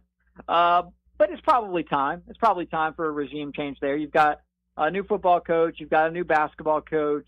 You've presided over a lot of highs and a lot of lows, and it feels like now things have sort of steadied out, leveled out, and maybe it's time to go in a different direction. Now, I'll be curious to see the rationale and the reasoning. We all know this investigation that went on into Sharon Moore. It's not just into Sharon Moore. It's into the athletic department. What did they know? When did they know it? You tack that onto the heels of the Jim Harbaugh sign-stealing scandal, and you've got an AD who's overseen a lot of turmoil. And if they want to get him out, I'm sure there's something they can find to sort of nudge him to the exit. And that might be what we're seeing here. So, I mean, you can say that he's maybe been a chaotic athletic director and not always made the best decisions, but at the same time, they've won a basketball national title and they've won a football national title under his direction. Show me how many more ADs out there around the country have overseen titles in both those sports. I mean, so there's been chaos, there's been controversy, there've been investigations, there's been egg on the face. There's been a lot of things that have put Michigan in the national headlines for the wrong reasons under Ward Manuel. But at the end of the day, he's also presided over titles in the two most important sports. And so I think in the long run, if this is the end, at least in Michigan, his legacy will be more good than bad because it takes a lot to hang banners. And sometimes you got to push the envelope. Sometimes you got to look the other way in college sports if you want to be successful at the highest level. That's just the cold hard truth. That's just the reality. Right, like we see that borne out time and time again over the course of history, especially on the football side with your national champions. You know, the headlines that sometimes come out in the years afterwards about the reality of those teams isn't as rosy as we want to make them in the moment. And if Ward Manuel had to look the other way to get a few titles in Michigan, then I'd say he did what the job prescribes. Unfortunately, that's just the way things operate in college sports. Yeah, I do think you sometimes you do have to do that, but there's one thing of looking the other way. And in Ward Manuel's case, driving the getaway car with Sharon Moore. Again, I mean, it's you're able to stay employed and to be lauded and loved and do those things when everything is going well. But when everything sort of flames out, then you're left holding the smoking gun, so to speak, or the hot potato, right? I think it's more of a hot potato and the cover situation. up. Yeah, I mean, and now the bill has come due. Literally, it's an $11 million investigation. If they don't find something, then what do we pay for? So if they want to get Ward Manuel out, I don't think it'll be too terribly difficult. But then you're looking at a totally fresh start from Michigan, and not necessarily in a horrible way. I mean, they've got a really proven, stable head coach there on the football side, and Kyle Whittingham, who retained Bryce Underwood and then brought in some key transfers on defense, and then. Look, I mean, Mike Boynton replacing Dusty May, he's been able to retain pretty much the entire Michigan basketball roster. So you get a new AD in there. You've got two pretty solid head coaches who are poised to move this thing forward. It might just be time to turn the page. Mm-hmm. You mentioned Boynton. We got the news, I guess, late last week that they're signing him to a 2-year deal, so they're taking the interim tag off. A 2-year deal for him today. He's just added his first assistant. Mike Martin, the head coach at Brown, is going to come over and be an assistant on his staff. What did you make of that deal of going ahead and giving him a 2-year deal, removing that interim tag? Yeah, I mean, it makes a lot of sense. You kind of go with the Pete Golding, Zach Arnett approach, which is, we'll make him the permanent head coach, quote unquote, but we're going to give him a shorter deal. We're not going to make him one of the 20 highest paid coaches in the sport. Why would you? I mean, he's thrilled to get the job. He's thrilled to have the opportunity. If he has success, then you extend him and give him the big contract. Zach Arnett never had that at Mississippi State, so you fire him at a relatively low cost. It'll be the same way with Pete Golding. I mean, they haven't given him some monstrous Nick Saban level contract. Thank goodness, right? Because if he stinks in 2 years, well, then you can just sort of move on without owing the guy $40 million. I mean, it's actually a logical way to approach these situations when you have a somewhat unexpected or frenzied coaching change to, elevate from within, but you don't have to pay the guy like he's Nick Saban, right? And it's the one example in coach hiring when you have these situations where it actually feels like common sense prevails because you have coaches who are just thirsting for an opportunity, and then you have guys who are but they're relatively unproven, right? So, it's almost like a glorified interim, but I think it makes sense for both sides because if he's good this year, he makes the Sweet 16 or better, you tack on another couple of years to the deal, and now all of a sudden he's a normal middle-of-the-pack Big Ten coach, and then he makes the Final Four, and then you really bump him up, right? But there's no reason to do that immediately. Where's he going to go? Where's he going to go, right? I mean, he's not going anywhere. Mike Boynton, he would be the coach right now if they had only given them the 1 year as an interim, right? And so by giving him the quote full-time head coaching job, you instill confidence in recruits, you instill confidence in him that he's got a realistic chance to be the guy moving forward, but you don't handicap yourself with some ridiculous contract on a guy that's really unproven. I see all these SEC head coaching lists that are coming out. and most all of them have Kirby Smart at the top nationally. If you have any list and you don't have Kurt Cignetti up there, then you didn't need to fill out the rest of the list. But Kirby's at the top of the SEC. Kalen DeBoer is way up there. He got a deal when it didn't feel like many people were coming hard at him. Is he justified for him to be at the top of a lot of these coaching lists? I don't think so. I think he's a little high for my taste, and I did vote in our CBS Sports coach rankings this year, and I was slightly lower on Kalen DeBoer than my colleagues. And, let's be real. I mean, the guy did win a ton at the non-Division I level, really successful at Washington, and he's been good at Alabama, but he hasn't been like top 5 coach in America good. He got them to the playoff, which is great last year. But we've not seen them make some deep run or challenge for a national title in his first 2 seasons. So I do think the massive extension, the universal lauding of Kalen DeBoer as a top 10 coach in college football is a little premature. That's not to say he isn't a great coach. I think he is a really good coach, but it does feel like we've gone a little over the top in terms of trying to make him out to be something that he hasn't quite proven himself to be. I mean, he's being paid like a national title winning coach, when in reality, he appeared in a national title game at Washington. He's taken Alabama to the college football playoff in the 12-team era. But no, he hasn't proven himself to be on the level of Kurt Cignetti, Kirby Smart. No, I mean, on a certain level, Dabo Swinney is a multi-time national title winner. Maybe not the perfect fit for this era, but we're paying Kalen DeBoer like those guys when he hasn't accomplished what they've accomplished. And to me, that feels a little premature. So I think it is a big year for Kalen DeBoer, not from a job security perspective, because now they've locked themselves into a corner here with the buyout, but just from you're being paid like a premier coach in college football. Now it's time to put up the sort of results that back that up. David, to win one game this year, I want you to rank these 3 coaches: Marcus Freeman, Lane Kiffin, or Steve Sarkisian. Yeah, I think I'd go Marcus Freeman. He's got typical sort of strong Notre Dame defense. He's got what the odds makers like as a real Heisman Trophy contender at quarterback in C.J. Carr.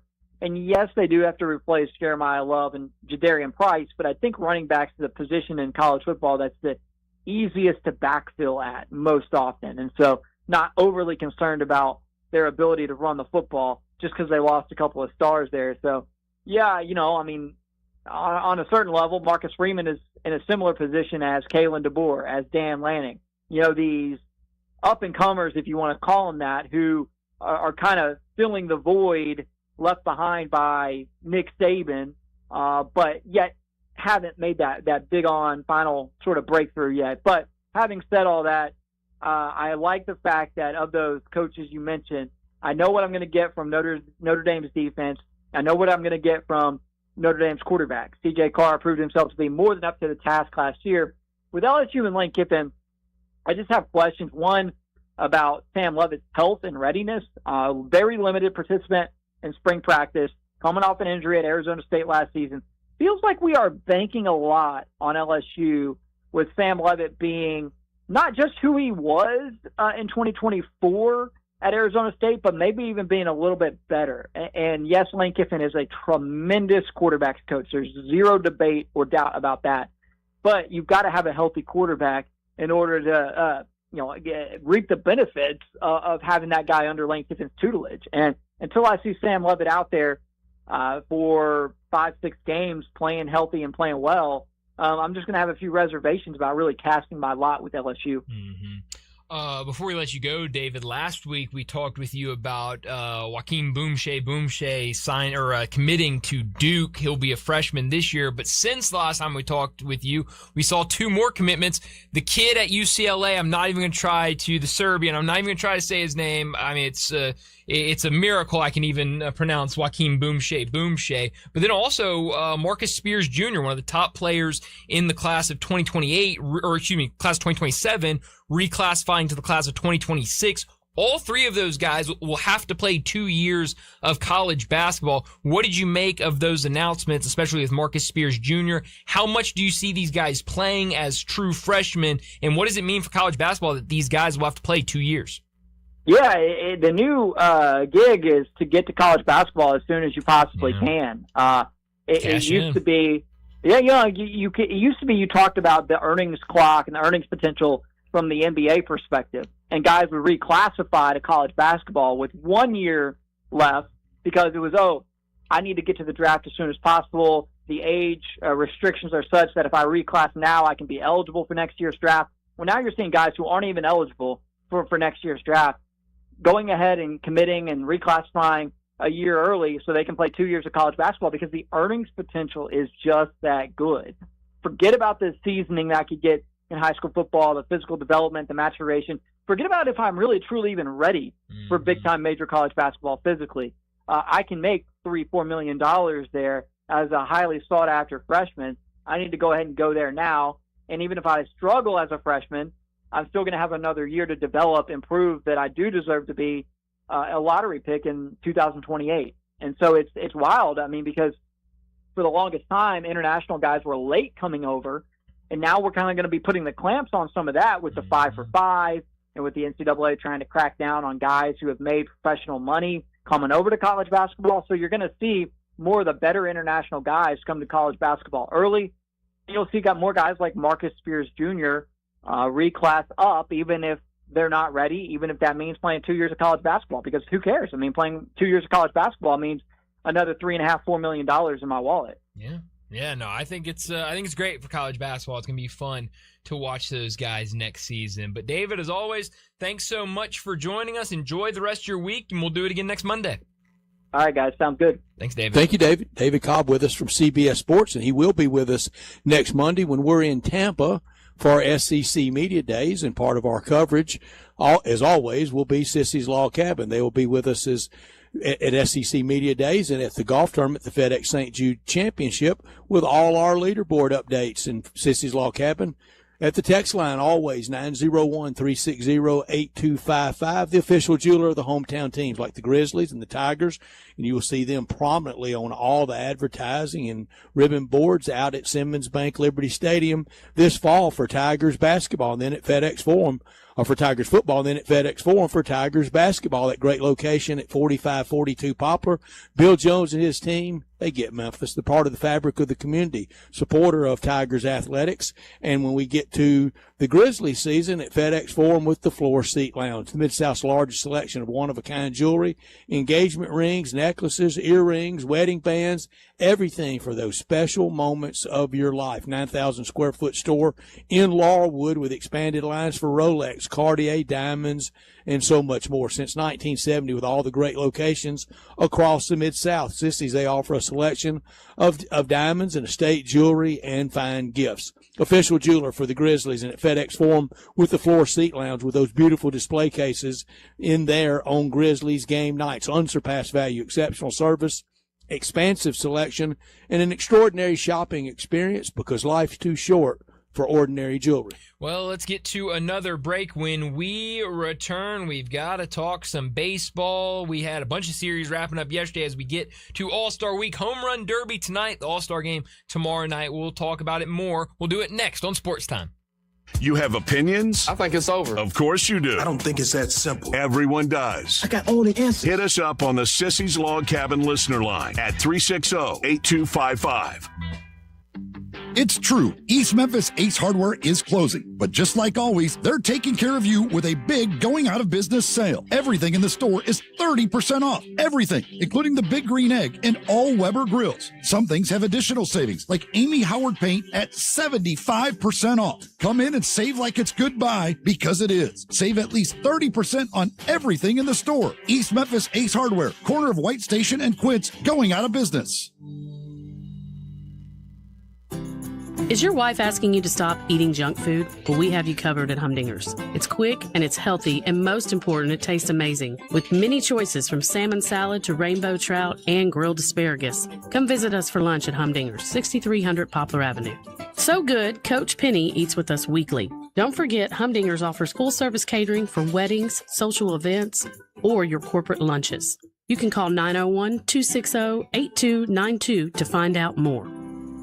Hey, you ready to bang? Bangers Pickleball in South Haven is now open with 10 courts, a restaurant, and 3 bars. New to pickleball? No problem. Take a free Bangers 101 class to learn. Bangers offers a great time for everyone, and there's no membership required. Bangers even has events for you non-pickleballers like mahjong, trivia, whiskey, and wine tasting. Bangers Pickleball has it all. All the rage, all the fun, all for you. Please dink responsibly at Bangers Pickleball, 6787 Snowden Lane, South Haven, Mississippi. Let's bang.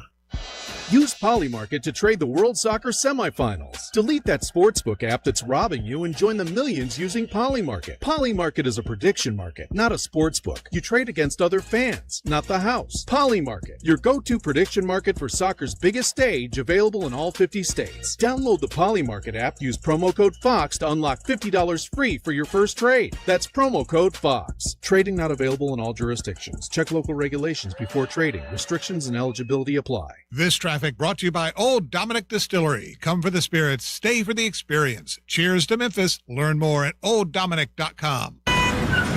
Sports 56 traffic. Good afternoon. Watch the traffic build out of Midtown on 240 South at South Parkway. We got a couple of accidents and their cleanup stages out here. Keeping an eye on 40 over here. It's got a lot heavier, especially in the eastbound lanes at times on I-40 going eastbound there at Warford and Hollywood. Hey, don't let a slipping transmission make things worse on your car or truck. Having transmission problems? Let them check out your vehicle right now at Amco Transmissions. 2 locations to serve you here in Memphis. I'm Commander Chuck with your on-time traffic.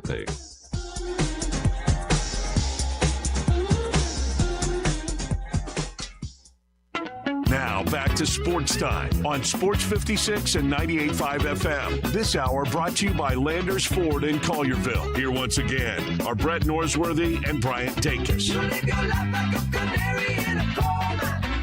We're back into Sports Time. Bryant and Brett with you as we got to talk some Major League Baseball as we saw everybody come to an end early Sunday. A lot of games early in the day, starting at noon, 1 o'clock. Only a couple at 3 o'clock. No Sunday night baseball game last night, giving everybody the opportunity to get away for All-Star break. We'll have the Home Run Derby tonight and then the All-Star game tomorrow. Brett, you mentioned the starters have been announced for the All-Star game for the National League. It will be Christopher Sanchez who will start on the mound for them. Kyle Schwarber will be DH, Juan Soto left, Freddie Freeman first base, CJ Abrams shortstop, Max Muncy third, Ozzie Albies second, Brandon Marsh right field, Andy Pajes in center, and Drake Baldwin at catcher for the American League. Dylan Cease will be the starting pitcher in center field. Mike Trout, designated hitter Yordan Alvarez, catcher Shea Langoliers,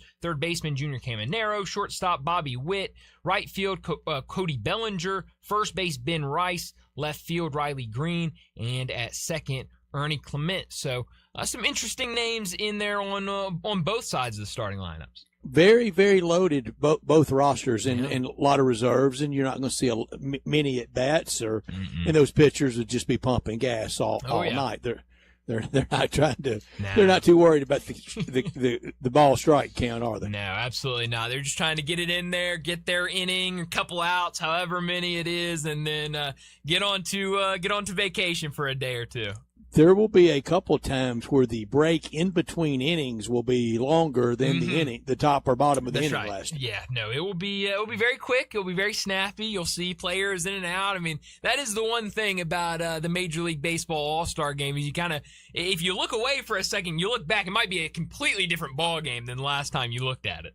And you have to really watch it. That manager has to have that dugout assistant with him, a couple, or you go full Little League and will bat out of order. That's right. No, you absolutely will. So you ever batted out of order? Oh no, but when I was playing competitive baseball growing up, my father, he did our book. He kept the book for our team, and he would catch teams all the time batting out of order. I mean, it was probably. Would he call it? Oh, absolutely, absolutely, and we'd get the out. I mean, it happened. Yeah.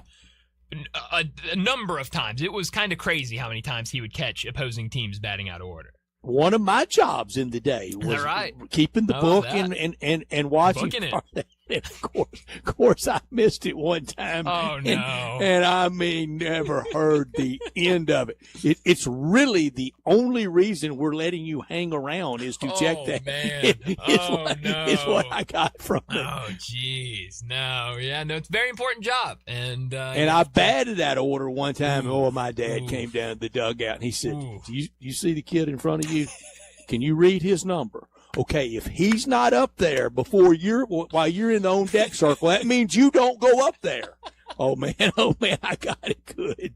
Well, you learned your lesson. I'm sure you never did it again after that. I don't think I did. No, that's I didn't. good. That's good. You learned your lesson. But tomorrow night, the box score, will be busy. Yeah, no, good luck. If you're trying to follow just everybody enjoy everything tonight. Whether you can stream it tonight or not, or tomorrow during the game.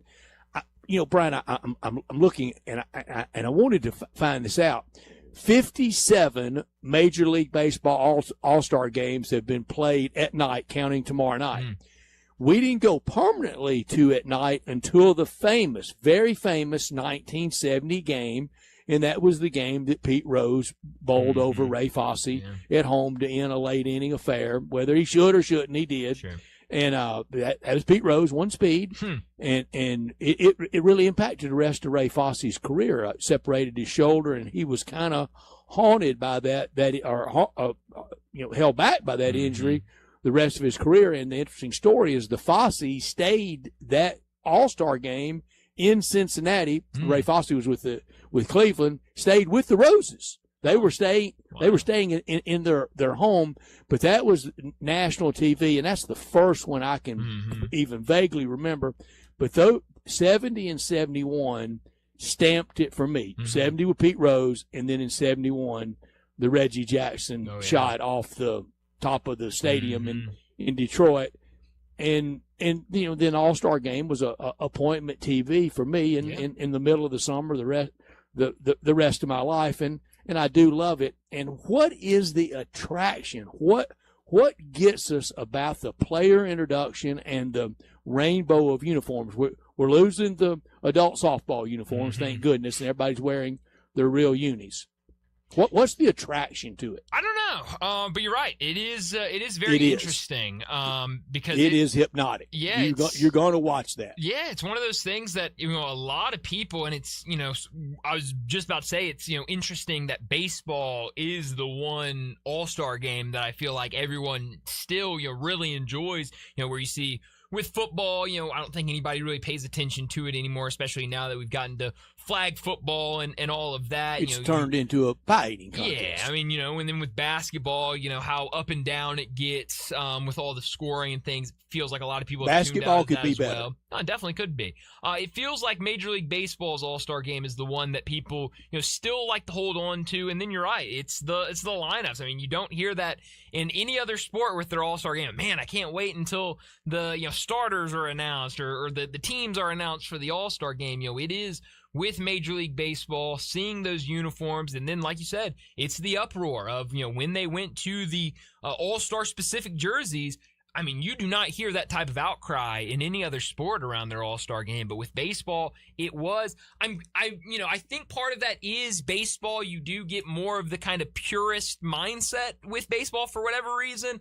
I think that's part of it, but you're right. I mean, it is visually beautiful seeing all those different jerseys out there lined up before the game. So it's always fun to watch, and it'll be a lot of fun tomorrow night. And we won't have anything tied to it like home field advantage. It should have never been that way, and thank goodness they got away from it. In 1966 at the Busch Stadium that preceded this one, I call it the first Busch Stadium. It was the ballpark after Sportsman's Park, and it was brand new that year, 1966. Afternoon game, and I wonder what TV viewing was like that in the middle of the summer to watch a game at 2 o'clock in the afternoon. But that was played in 105-degree heat at Busch Stadium that day. And that wasn't any janky real feel. That was the temperature gauge. That was real stuff. And I think some people now would wet the bed if it got to a real temperature of 105 because we freak out over real feel at 98. And Casey Stengel, they asked him what he thought of the new ballpark in St. Louis, and he said it really holds the heat well. Okay, all right, love that. It was that hot. Love that. Yeah, get it 2-1 extra game. warm in there. Okay, 2-1. Hopefully we get a little more offense with tomorrow's. I'll take 2-1. Game. I'll sign up for it right now tomorrow night. That'd be okay. I'm just saying I think the general public would want more runs than I think the baseball fans would be fine with that. But I think someone just tuning into the All-Star game would like to see more runs than 2-1. But no, I think, a lot in every sport, I think we take the All-Star game a little too serious. Just like you said, have fun, enjoy it. If you're able to watch the Home Run Derby tonight, tune in if you want to. Don't tune in if you don't want to. It's all just have fun and, have a little bit of a break during the season. You know how I always stress the only thing that matters in the standings is the loss column. Mm-hmm. You can make up wins. You cannot make up losses. And it holds Connor's Chicago White Sox in really good stead at the break. Yeah, it does. They're up, have the same percentage, but a different games played, but they're up one in the all important loss column. So first place in the American League Central. Yeah, no, they've certainly been a really fun team to watch so far this year. I know we've talked about them a lot. Just the surprise of them jumping out there and played really well. We'll see Murakami tonight in the Home Run Derby. Really cool to see him get healthy just in time to participate tonight. He's been the huge story for them, even though he's been out the last couple of weeks with that injury. But really, all these young guys that they've been able to really get a lot out of this year has been fun to watch. But talking about the White Sox, Cardinals, a nice weekend, 2 wins over Atlanta. Should have been a sweep. Gave away yesterday. Night. For whatever reason, I couldn't watch yesterday's game. I don't know what happened. I was able to watch the other two. I watched it. Glacial pace too. Yeah, no, it was. I was keeping up with it with the score, but for whatever reason, couldn't watch it yesterday. And then Friday night, Friday night in St. Louis, people that were there. I've been there for some delays, but never anything like that. The delay was 2 hours and 44 minutes. The time of the game was 2:23. Wow. The delay was longer than the game. Wow. Yeah. No.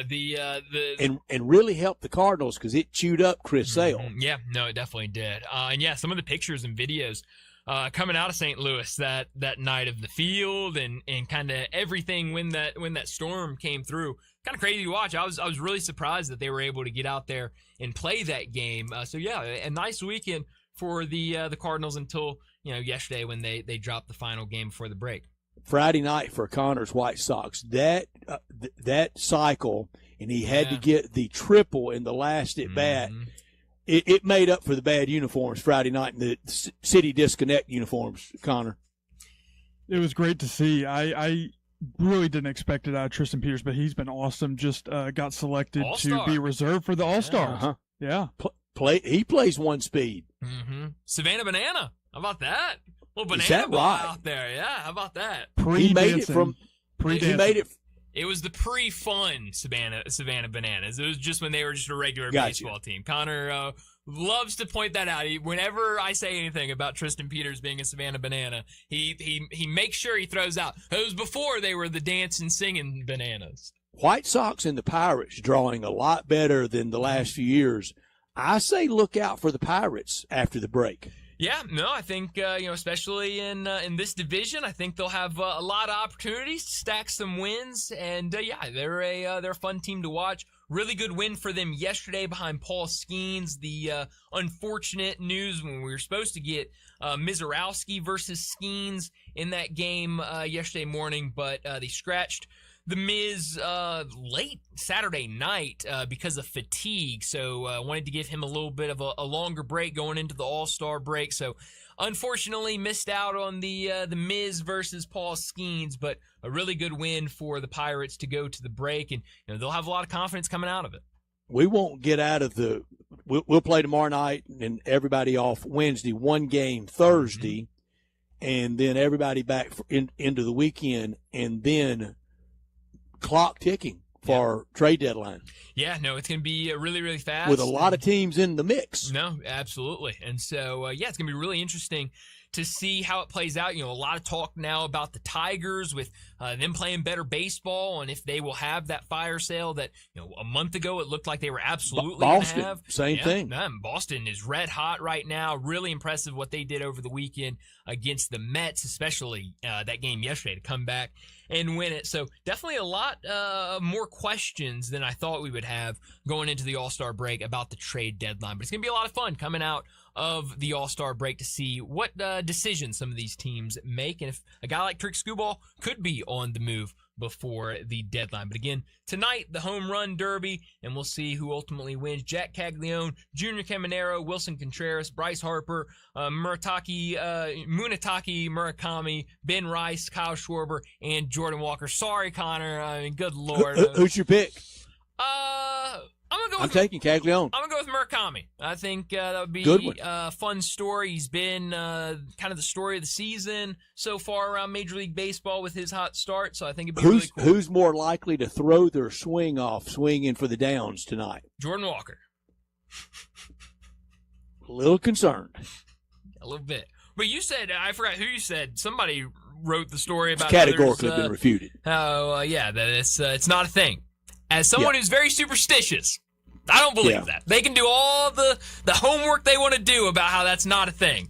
I'll try to get Kevin Wheeler on with us Wednesday. Yes, from St. Louis. That would be really fun. He did the deep dive. Yeah, I hope he's right. But I'm going to go with Munetaka Murakami. I think he gets the win.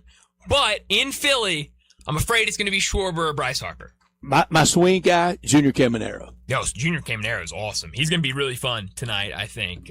He could come out of it, even in a loss, could come out as the story of the home run derby because he is a lot of fun. Hopefully we get some bat flips from him. That's kind of his calling card. Gonna be fun tonight on Netflix. So gonna be a little bit different there, but the home run derby later tonight. But we need to get to another break, and when we return, it'll be time for Big Number of the Day. Not only can you listen to your favorite shows on Sports 56, you can also watch video of the shows live on Twitter and YouTube. Watch and listen every day at Sports 56 WHBQ. Unlock your new go-to spot, Codes Dispensary in Steele, Missouri, just over an hour from Memphis. When you're ready for a legal, reliable option, they're right up the road. Explore the full menu of top-shelf products in-store and online. Short on time? Order ahead and cruise through the drive-thru for a quick pickup. Stack rewards while you stock up with Club Codes. Earn points for every dollar spent. Codes Dispensary, now open in Steele, Missouri. Supreme cannabis that's worth the drive. Learn more at codesdispensary.com. That's codesdispensary.com. Looking for that perfect piece that says forever? As did Grammy winner Lainey Wilson for her engagement. Discover the elegance of Holly Winter fine jewelry in Germantown. From stunning custom designs and engagement rings to timeless gifts she'll treasure for years, Holly Winter offers personalized service and beautiful fine jewelry for every occasion. Visit Holly Winter Fine Jewelry at the Shops of Forest Hill on Poplar, where Memphis finds sparkle, style, and something truly special. Holly Winter Fine Jewelry, 9155 Poplar, Suite 18. You know that feeling when something is supposed to be complicated and then it's not? That's the Dobbs Brothers way. For your new Chevrolet, there's no games, no runaround, no surprises. Just straight answers from people who actually mean them. Buying a car shouldn't feel like a battle. And at Dobbs Brothers Chevrolet, it doesn't. Trust, transparency, and driving our community forward. That's the Dobbs Brothers way. Shop Dobbs Brothers Chevrolet of Bartlett today. Nestled in the heart of East Memphis, located corner of Park and Cherry, is a beautiful residential neighborhood. I'm here at Town Village Audubon Park interviewing a new resident, Carolyn. Share with us why you chose Town Village. Well, if your parents or special friends need to make that big move, let me share with you my experience. It was tough for me to leave home, but then I discovered Town Village. I would like to highly recommend Town Village to you and your loved ones. After looking at all the amenities and meeting all the people and staff, I was hooked. From restaurant, bistro, 3 meals per day, housekeeping, transportation, security, health care, physical therapy, exercise room, and even a heated pool and spa. Come see us and make your new home at Town Village. Visit us and call Daniel at Town Village Audubon Park at 901-374-7342. There's no place like home, Town Village. Now back to Sports Time on Sports 56 and 98.5 FM. This hour brought to you by Landers Ford in Collierville. Here once again are Brett Norsworthy and Bryant Dacus. And she says, I wish that I could be like the cool.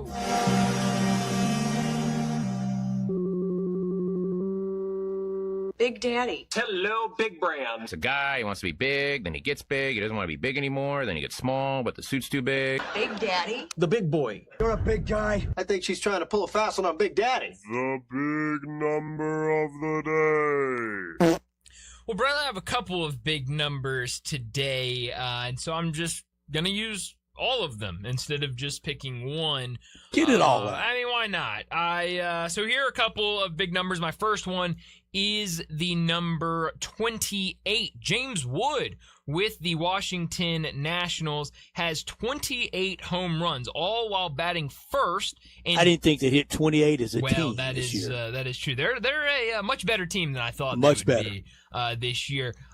He's hit those 28 home runs, all while batting first, and he's had 10 leadoff home runs in 2026. His 28. What is the deal with hitting first and being a home run hitter I now? don't know. It's insane. I mean, it used to be a little guy go up there and table set. Now it's, hey, go up there and get us on the board immediately. His 28 home run batting first only trails Shohei Ohtani's 32 in 2025 for most before the All-Star game in a year, and his 10 leadoff home runs ties Mookie Betts in 2023 and Barry Bonds in 1973 for most before the All-Star game in a year. So really good company with Shohei Ohtani, Mookie Betts, and Barry Bonds. I don't know if he declined or what happened, but I wish James Wood was in the home run derby tonight. I think he would have been a lot of fun. He was in there last year, so it might have been one of those things where he didn't really want to do it again. My other big number does have to do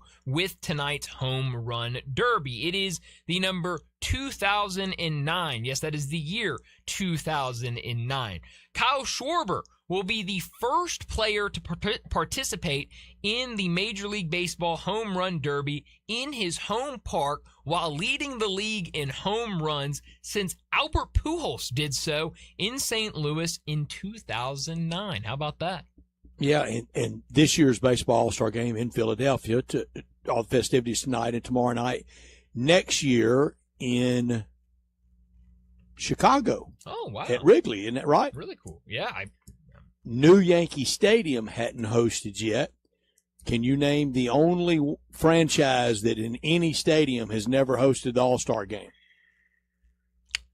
I'm going to say... And there's a practical reason, because it's impossible to get there. Oh, Tampa Bay.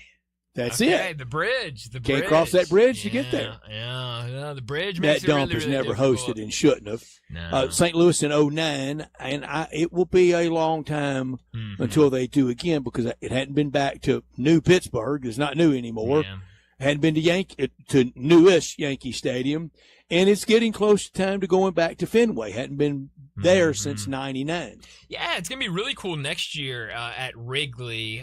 Going back to one of those historic venues. I know that will be a lot of fun. And then like to see please Fenway let the wind be blowing out for home run derby night. Yeah, no, if the wind's blowing out, then look out. It's gonna be just get it in there and watch it fly. Yeah, no, that will be a lot of fun. What do you think about not to get too in the weeds about home run derby format, but going back to swings instead of outs tonight and no more bracket? I think it will move a little faster. I think probably should. I think. I don't know. I guess. But you got to give those people some bang for their buck that are paying big bucks to be there. No, you absolutely do. And so yeah, it's gonna be interesting tonight to see how it all plays out. But first time going back to the swings instead of the outs since 2015. So it's been a while that they've been doing the outs. Right, and, big miss for me in 2009. Gigantic miss. I mean, just the wires crossed all the time. I had no plans on going. Friend of mine with great tickets. I mean, I'm in the morning then at WHBQ. So about 5:30, 5:45, calls from St. Louis says, where do you want to make me give you your ticket? Oh, I said, no. What are you talking about? He said, well, I got you a ticket. Sit with me. Aren't you here? I went, no, I'm not there. Oh, man. Never been to an All-Star game. Wow, that is brutal. And it'll be a while before it's back at Busch Stadium. Yeah, no, it'll be a while. So you've been, one or two media days where the All-Star game's been in the backyard. So yeah. Yeah. And I proposed last year that we keep that theme going and have the All-Star game in Philadelphia, PA, and media days at Williams General Store in Philadelphia, Mississippi. Love that. It's a great idea. It really was. Arch Manning liked that idea. Yeah, I'm glad he did. He got it. He got the joke. How many other people got the joke? Very few. Joke. It's a great joke. Very few got it. That's My big great. number is 5. That's the number of All-Star games Dave Roberts tomorrow night will be he's managed, all representing the Dodgers. The Dodgers have had 6 Dodger managers all time in all their All-Star game appearances. Walter Alston leads with 8. I don't know if Dave Roberts can catch 8, but Walter Alston's at 8, Tommy Lasorda at 4, Leo DeRocher with the Brooklyn Dodgers with 2, Bert Schotten with 1, and Charlie Dressen with 1. Okay. Interesting. Leo DeRocher, a couple mentions of Leo in the last week. He was a member of the Gas House Gang, and there was a great book on the Gas House Gang. The dizzy. It was called the Dizziest Team. But it was the definitive book on the Gas House Gang, and Dizzy Dean, his brother Paul Dean, famously on the team. And Dizzy Dean suspected Leo DeRocher of stealing money out of his pants pocket in his locker. Holy cow. So he marked bills and shows up at his locker, and cash is missing, and he goes to Leo DeRocher and says, pull your money out. Holy cow. And he goes, what do you accuse me of? He said, pull your money out right now. Oh, my gosh. And was getting ready to get physical and pulled out in the marked bills. Then he goes, I knew you were the one. I knew you were the one stealing from me. Oh, man. I was hoping you'd say, he got it wrong and it was somebody else doing it. No, Gas House Gang needs to be a movie. It definitely does. I mean, that would be an unbelievable movie. But we could sit here for hours and talk about different teams and eras and different things that deserve movies. But that's certainly 70s Oakland A's with Charlie O'Finley. And everybody's coming down on this Carolina Hurricanes, Portland Trailblazers owner. Charlie O was that nuts in the 70s. Yeah, no, you're right about and that. And owned the Memphis Tams in the ABA. That's right. Yeah, no, that would playing make at the Coliseum. A really, really good movie. So that's what you need to do, Brett. You need to go out to Hollywood and become a director. I'm just the idea guy. Just idea. Well, hey, you need that type of person. Maybe you get on somewhere and they'll hire you, and because these are great ideas. I think all those movies would be really, really fun to watch. But we're gonna get to a break here in just a second. But before we do that, you might have heard the news, and yes, it's true. East Memphis Ace Hardware is closing, but just like always, they're taking care of you with a big going out of business sale. Everything in the store is 30% off. Yes, everything, including the Big Green Egg and all Weber grills. Some things have additional savings, like Amy Howard paint at 75% off. Come in and save like it's goodbye, because it is. Save at least 30% on everything in the store. That's East Memphis Ace Hardware, corner of White Station and Quince, going out of business sales. Make sure you get out there this week. Perfect time. Go out there, get a new grill, and everything else at 30% off. But we need to get to another break, wrap up this second hour, and when we return, talking the SEC, might talk some Houston Astros as well. Chris Gordy from Sports Talk 790 in Houston, also the host of the Locked On SEC podcast. He joins us next.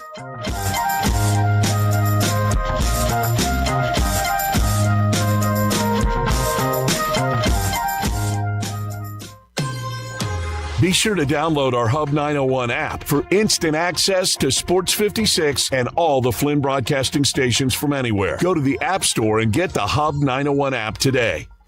You know what makes a city great? It's the extra special little things like great museums, a zoo, or parks, and golf courses. And the city of Memphis recognized that years ago, and they have made great city golf courses. All the renovations, like Galloway several years ago, the new one at Audubon, what they did to Pine Hill 90 years after it first opened is extra special. The amenities make a city, and golf courses are part of those amenities. They're terrific, and every golf course has its own championship. So if you want to play in the Galloway Championship, the Audubon Championship, even that OPO, the oldest golf tournament around, the Overton Park Open for the youth, that's going into year 80. That's how special Memphis golf is. You want to make a tee time? They made it easy modern way. Just go to memphispubliclinks.com. Hi, this is Troy Fiveash, owner of Fiveash Roof Services. Do you know what Penny Hardaway and I have in common?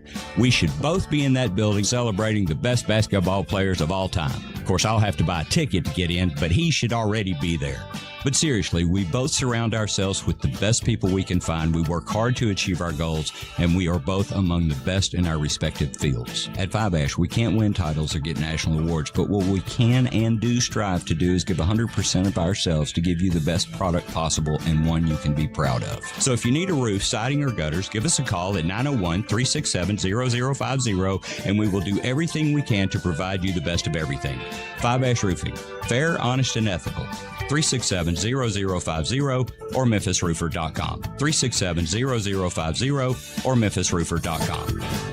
Fiveash Roofing, it's what we do. We're here for you. Yes, it's that time again, and after all, you bought or sold a house 25 years ago, and everything should be the same. Wrong. This is Sheldon Rosengarten with Marks Bensdorf Realtors, and just like artificial intelligence, AI, it's changing the landscape. Buying and selling a home today is worlds apart from when you last did it, whether it was 25 years ago, 40 years ago, or 2 years ago. Just like getting through a jungle, you need a trusted guide who has a highly successful strategic marketing program when you're selling, and who also knows the trails and pitfalls when you're buying. You may have heard of me due to the fact that I not only am the worst golfer in town, but people often say when you want the job done, call Shell Dunn. Whether you're thinking of selling or buying or merely want a conversation about what to do or not to do, you can always reach me, Shell Dunn Rosengarten, at 483-0546 or email me at memphisrelocate.com. That's memphisrelocate.com or call me at 483-0546. Hey, Sid. Yeah? You know it's coming to the Peabody Hotel, right? What's coming to the Peabody Hotel? You have got to tell me. Okay. Oh my gosh, that is so cool and amazing. This traffic brought to you by Old Dominick Distillery. Come for the spirits, stay for the experience. Cheers to Memphis. Learn more at olddominick.com. Sports 56 traffic. Good afternoon. Cranking it pretty good now, right where you would expect on I-40 East over here passing Warford, Hollywood, as that volume of traffic increases, especially trying to get south of Memphis right now. 55 pushing down into South Haven, into DeSoto County. Lots of radar south of Memphis this afternoon on the interstate. Be careful. Bridal season is here. Shop local right now and save all that money at Weimer's Jewelry, 7525 Highway 64. I'm Commander Chuck with your on-time traffic.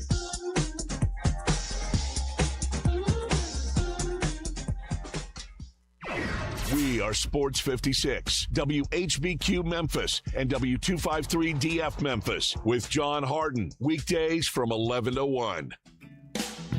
Now back to Sports Time on Sports 56 and 98.5 FM. This hour is brought to you by Dobbs Brothers Chevrolet at 7450 Highway 64 in Bartlett. Here once again are Brett Norsworthy and Bryant Dacus.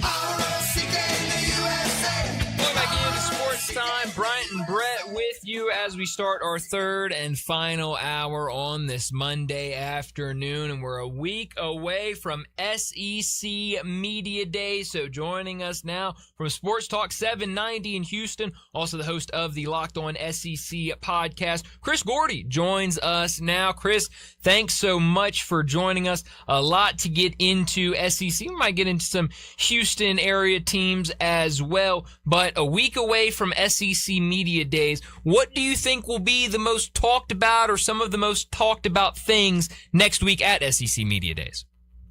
Well, first, I'm wondering what number this is for Brett, because I've been going for like 14 years, and I know Brett's been going for longer than that. So that's about the 30. First question. Wow. And I'm looking forward to it, Chris. And I made this comment last week, and I like these guys. I was listening to Chris Childers and Coach Neuheisel, and I heard Chris say he's never known anybody that got home from media days that had a good time. And I categorically deny that. I've had a good time at every one I've ever been to, SEC and otherwise.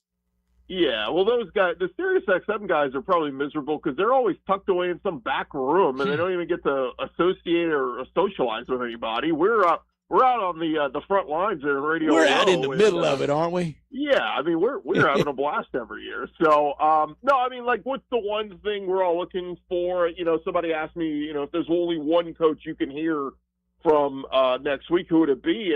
And I said Lane Kiffin. I think this is going to be fascinating from a standpoint of when Lane took the job at LSU, guys, or since he's taken the job at LSU, he's only met with the media, I think, about 4 times. And that was through spring practice, his introductory presser. And the majority of those pressers were in front of just Baton Rouge media, right? And they're, not kissing butt, but they're not asking tough questions. They're like, hey, what's this guy like? And, what about recruiting and all this kind of stuff? This is going to be the first time since Lane took the LSU job that he's going to be in front of national media, Ole Miss media, and people asking tough questions. And so I think it's going to be fascinating to see how he answers those questions. I think he'll try to sidestep them mostly and just talk about, hey, what a great opportunity I have at LSU. But this will be the first time since he left Oxford that he will face, I don't want to say face the music, but, going to face some harsh, tough questions that he won't be able to escape. And I bet you will be able to attend that. You know how they have kind of a little private gathering before they're kind of made available to everyone, but you got to be team affiliated. But I bet you'll be able to get in there for the Lane availability. That's when you get more out of him. I know his years at SEC Media Days as head coach at Ole Miss. That's when I got more from him at Media Days, was in that private time. I may try to sneak in there, but I think I would stand out that I'm not LSU dedicated media. Yeah, but I mean, I'm talking the big podium, the big room with the podium that's broadcast on SEC Network and all that. Like, that's going to be the interesting part, because we saw last week, guys, there was a fearless Texas Tech reporter that stood up to the big bad commissioner and asked a tough question. I'm curious, some Ole Miss media might say, hey, Lane, good to see you, man. Hey, how do you feel taking an LSU job where Ole Miss is projected to have a better season currently than LSU? How do you explain that? So, I think Lane's going to get peppered with some tough questions next week.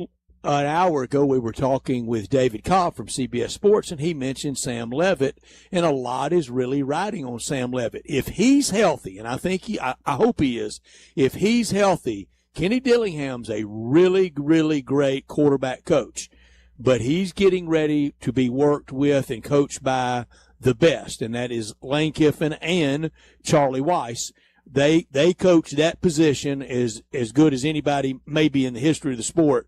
If it's there to be gotten out of Sam Levitt, they will get it out of him, I think. Do you?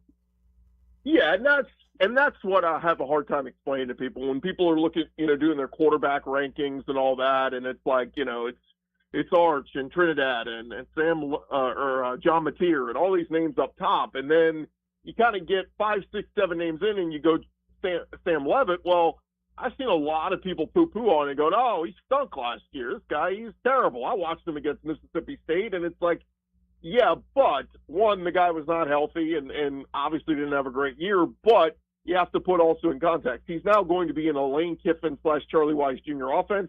You have to think he's going to be very productive, as, the track record has been from Jackson Dart to, go back and look at the handful of quarterbacks they've had over the years. Matt Corral, they've gotten the most out of those guys, and you got to think they're going to get the most out of Sam Levitt. Sam Levitt's super talented. You go back 2 years ago, what he did with Arizona State, made it to the playoff, and nearly beat Texas. I mean, I went back and watched that game. I'm like, oh, my God, they had Texas beat. Yeah. They let them off the hook.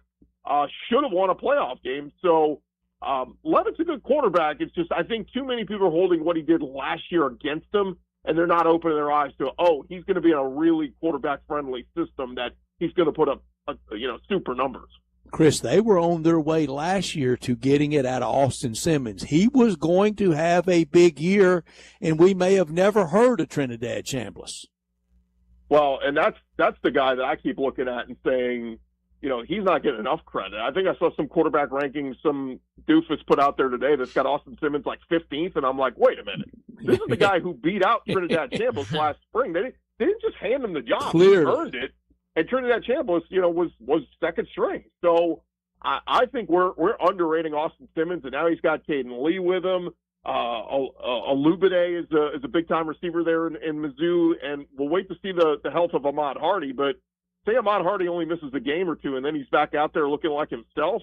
Man, that is a dangerous Missouri team that brought in a ton of off-season, offensive coaches. Not just Eli Drinkwitz, who's a good offensive mind in himself, but they bring in Chip Lindsey from Michigan. They brought in Garrett Riley. They brought in all these different offensive minds. I think Mizzou is kind of that dark horse secret team that, somebody tweeted last night, I can't believe Missouri, they always, rank preseason. I'm like, brother, there ain't many teams in the SEC that won more games than Missouri the last 3 years combined. So keep sleeping on Mizzou. I think Austin Simmons is set for a big year. Yeah, going to be really interesting what they do this year. We talked a little Ole Miss, Pete Golding. We saw him in the playoffs as the interim head coach for this team, now going into his first real season as the head coach, bringing back some really key pieces. We talked quarterback, running back, a lot of other pieces returning from last year's team. What do you expect from him in this first season and in this Ole Miss team?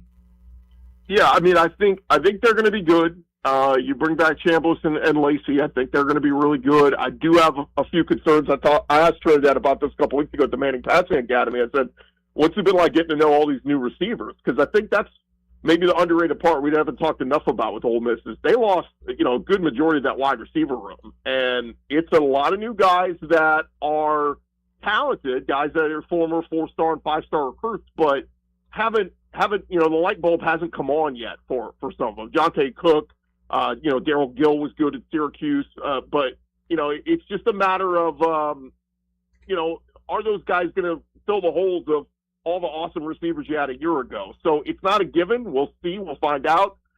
He did tell me he thinks the John David Baker system is very similar to what Charlie Weiss and Lane Kiffin ran. Very, a lot of the terminology is the same concepts, that sort of thing. So that should help. But the schedule is just brutal, man. I as much as optimistic as I am for Pete Golding and as much as folks in Oxford want this thing to work, I think they can have a really good season and go 9-3. Now what are folks in Oxford going to say? Oh man, we didn't make the playoffs with these guys. I just think the schedule is that hard. And again, everybody around the conference has a tough schedule. We went from 8 to 9 conference games. And I'll tell you right now, Louisville ain't going to lay over and die and let you just skull drag them week one. Louisville's going to be really competitive, and I think in that game, into the second half. But again, like I said, I'm high on Ole Miss. I think they're going to be really good. I just think, the schedule could prevent them from making back-to-back trips to the playoff. But again, to me, guys, let's go back in time 10 years ago, and I tell you, Ole Miss is going to go 9-3. You'd be throwing a parade. You'd be like, hell yeah, let's sign me up for that. So, I think we have to put things in perspective a little bit. I think a very fair preseason reluctance, apprehension question around Ole Miss, and good teams win close games. That's how you thread the needle and have a great year. But can Ole Miss every single time this year have the good bounce, the good fortune, the breaks, shall we say luck, late in the game that they had last year, up at Kentucky, against Arkansas, at Norman against OU, even those home games against South Carolina and Florida, the margins got a little different, got a little wider, but if you were at those games, you knew they were there. Even the close win over LSU, can all that happen again this year? Yeah, and that's the tough part, and the grind that nobody talks about in playing a 9-game SEC schedule is, man, you're going to get banged up. I mean, what if Kejuan Lacey misses a big important road SEC game? What if Trinidad is hampered in a game or has to leave a game?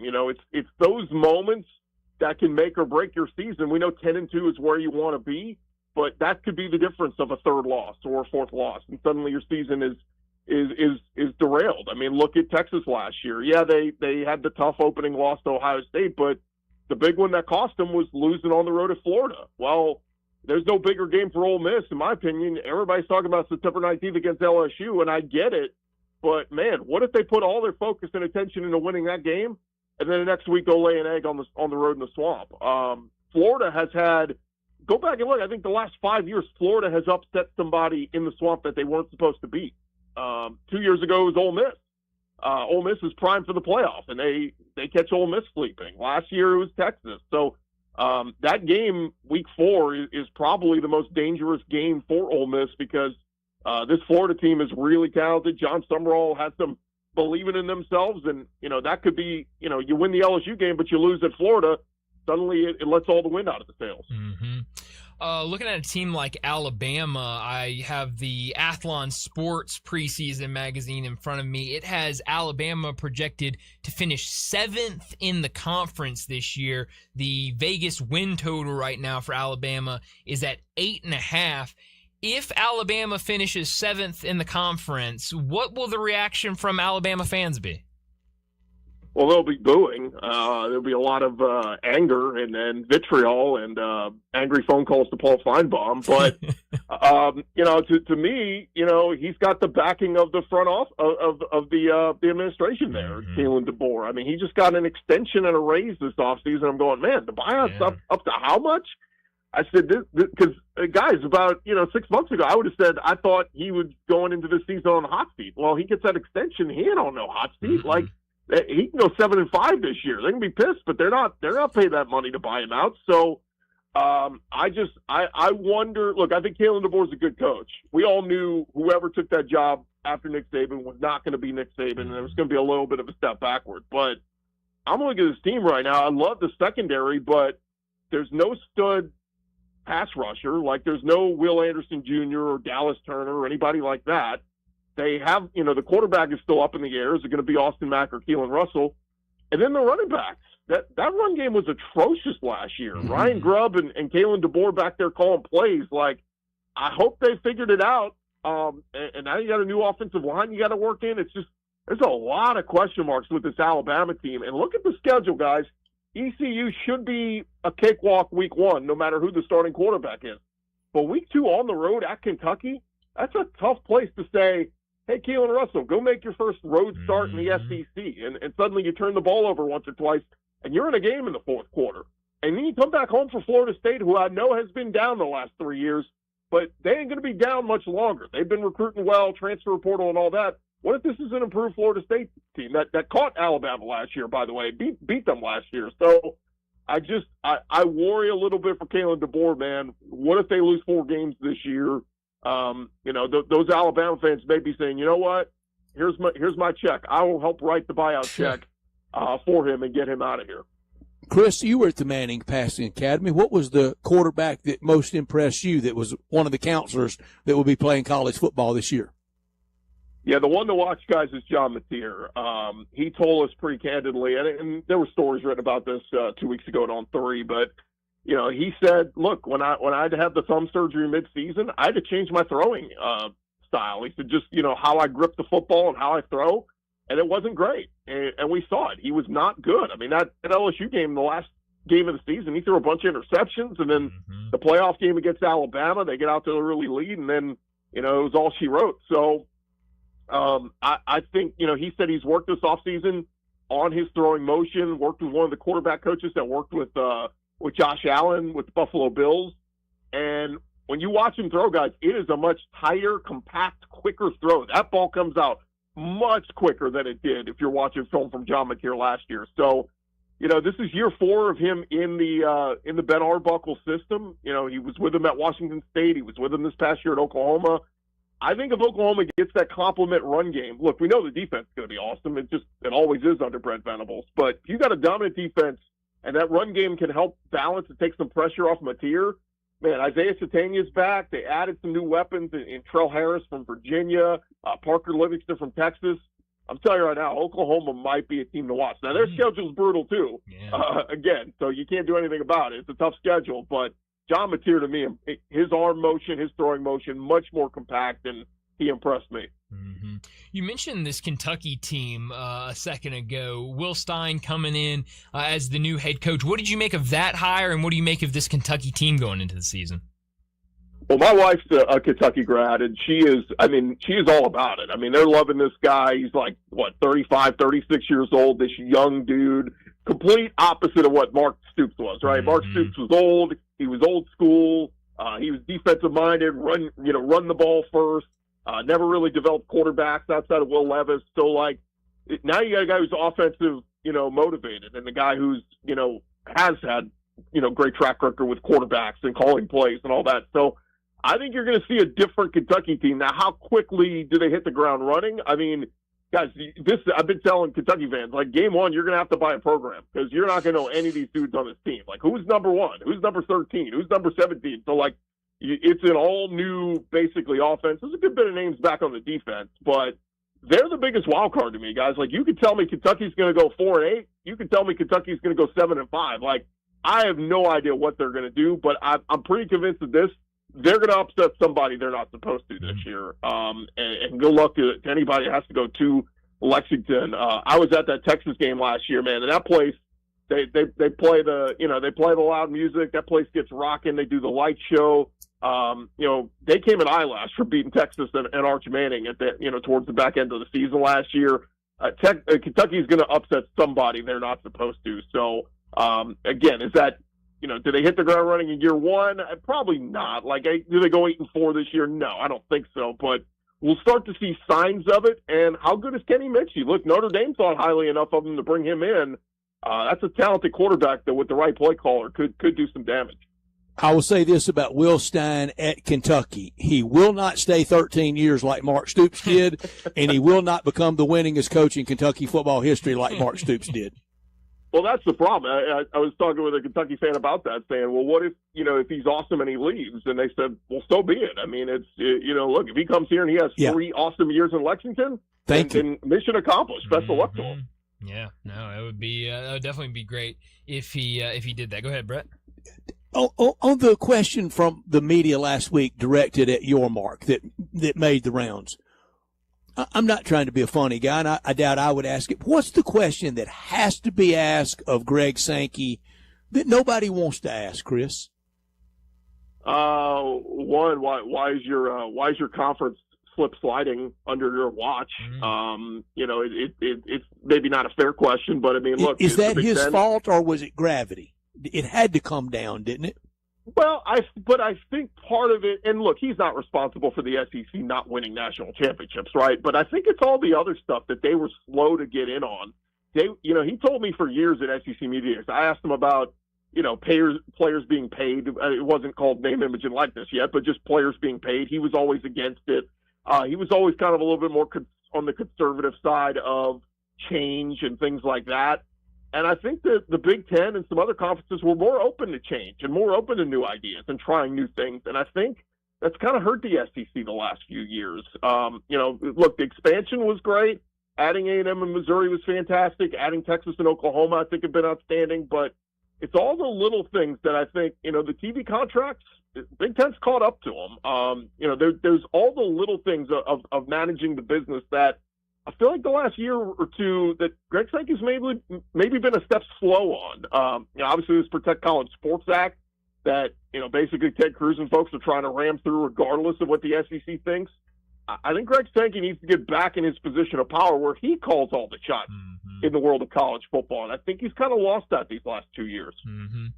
You mentioned his name, but we're 21 minutes into the segment. We haven't talked any Arch Manning. I don't know if that's allowed in an SEC football conversation. What does Arch Madness look like this year for Texas? Well, I think he's going to be awesome. I mean, I'm an Arch truther, so you're talking to the wrong person if you want me to say, oh, he's going to suck. But is he going to win the Heisman? I don't know. I have been told that some folks in Austin have talked about it. There is a real world where if they fall short, guys, if they make the playoffs, and let's say fall short in the semifinals, there is a real world where Arch Manning comes back in 2027. They are not ready to rush him into the NFL and all this. He wants to enjoy his college years. Obviously, Eli and Peyton did as well. And if Texas wins the national championship and he wins the Heisman, that's it. He's off to the NFL, will be the number one pick and all that. But if Texas comes up short and they get that taste of, oh man, we were right there, we were so close, I think there is a world where Arch Manning does come back in 2027. Wow. And but again, we'll see how it plays out. I think he's going to be awesome. He got better as the year went along last year. Still had some issues with receivers and throwing balls at their knees at times, but man, you got Cam Coleman. You got the best weapon in the transfer portal to come in and help. Go get it. I think he's going to be legit and awesome this year. As you well know, Chris, both uncles famously did return, and both had good last years. 97 for Peyton, ended up in the Orange Bowl, heartbreak or lost to Nebraska, and for Eli, ended up with a Cotton Bowl win, but.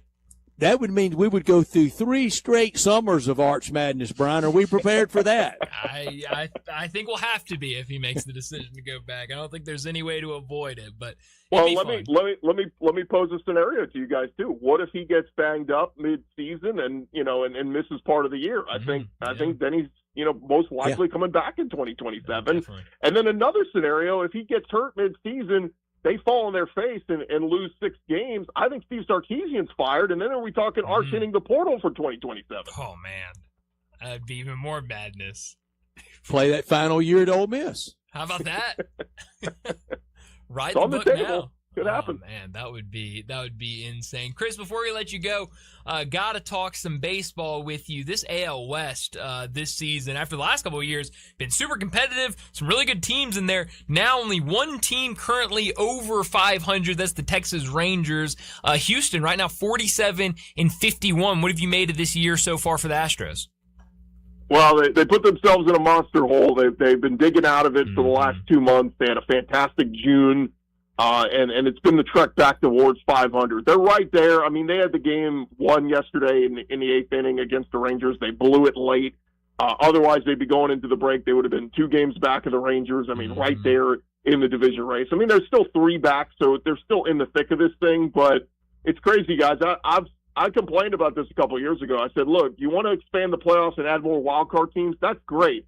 But what you're going to have every trade deadline is you're going to have too many sellers or too many buyers and not enough sellers. Yep. And that's what's happening at the trade deadline is you got too many teams going into the All-Star break right now going, man, we're only 4 games out, or man, we're only 3.5 games out. I mean, even the Tigers, everybody's like, oh, Tark Skubal, they're going to trade him, or Joe Flaherty. It's like, man, like everybody is right there within reach, and you're going to have, I think the only teams you can guarantee they're going to be sellers are like the Mets and the Royals and, the Rockies. Like, I just wonder what's going to happen if those bidding wars get extremely high among teams competing for a playoff spot. But that's what makes it fun. That at least, a lot of teams still feel like they have something to play for going into the backstretch of the season. But for the Astros, man, they're going to have to play much better baseball if they're going to make the postseason this year. Yeah, it makes it really interesting. Right now, the Seattle Mariners, who are a game under 500, if the season ended today, would be one of the AL wildcard teams. So that's your expanded postseason for you. But no, make it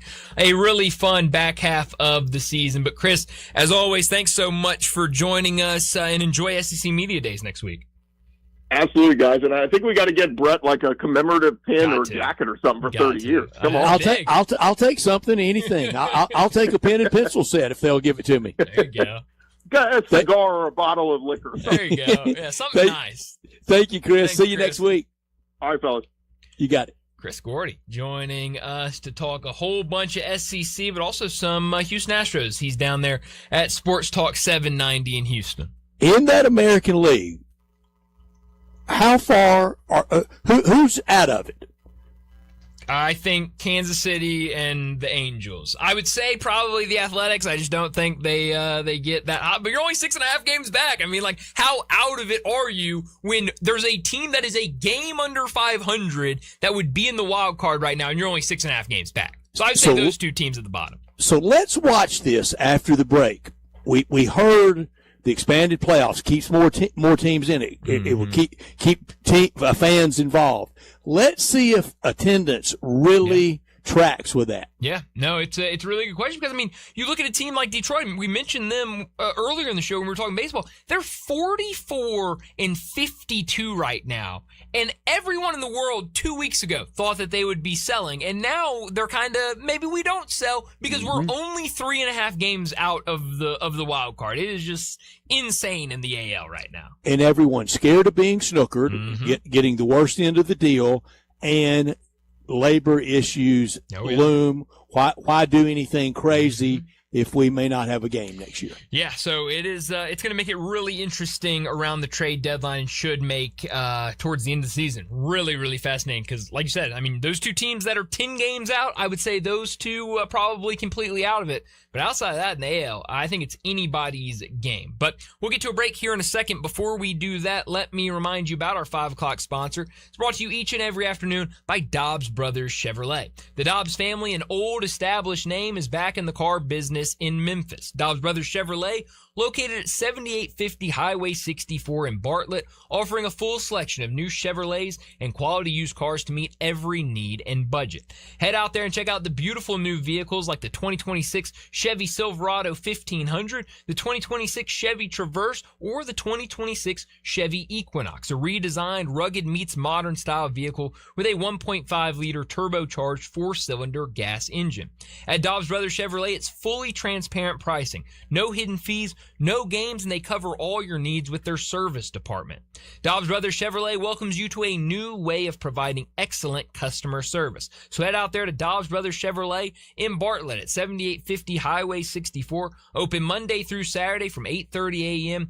to 7 p.m. You can go online, view those vehicles at DobbsBrothersChevy.com, but make sure you go out there in person, see them, test drive them today at Dobbs Brothers Chevrolet of Bartlett. Well, let's get to another break, and when we return, we'll talk about what's trending. Sports 56 and 98.5 FM. Available locally on your radio dial as well as around the world online at sports56whbq.com. Take us with you everywhere by downloading the Sports 56 app. And at home, just say, Alexa, play Sports 56. Wherever you are, it's easy to stay tuned to Sports 56 and 98.5 FM.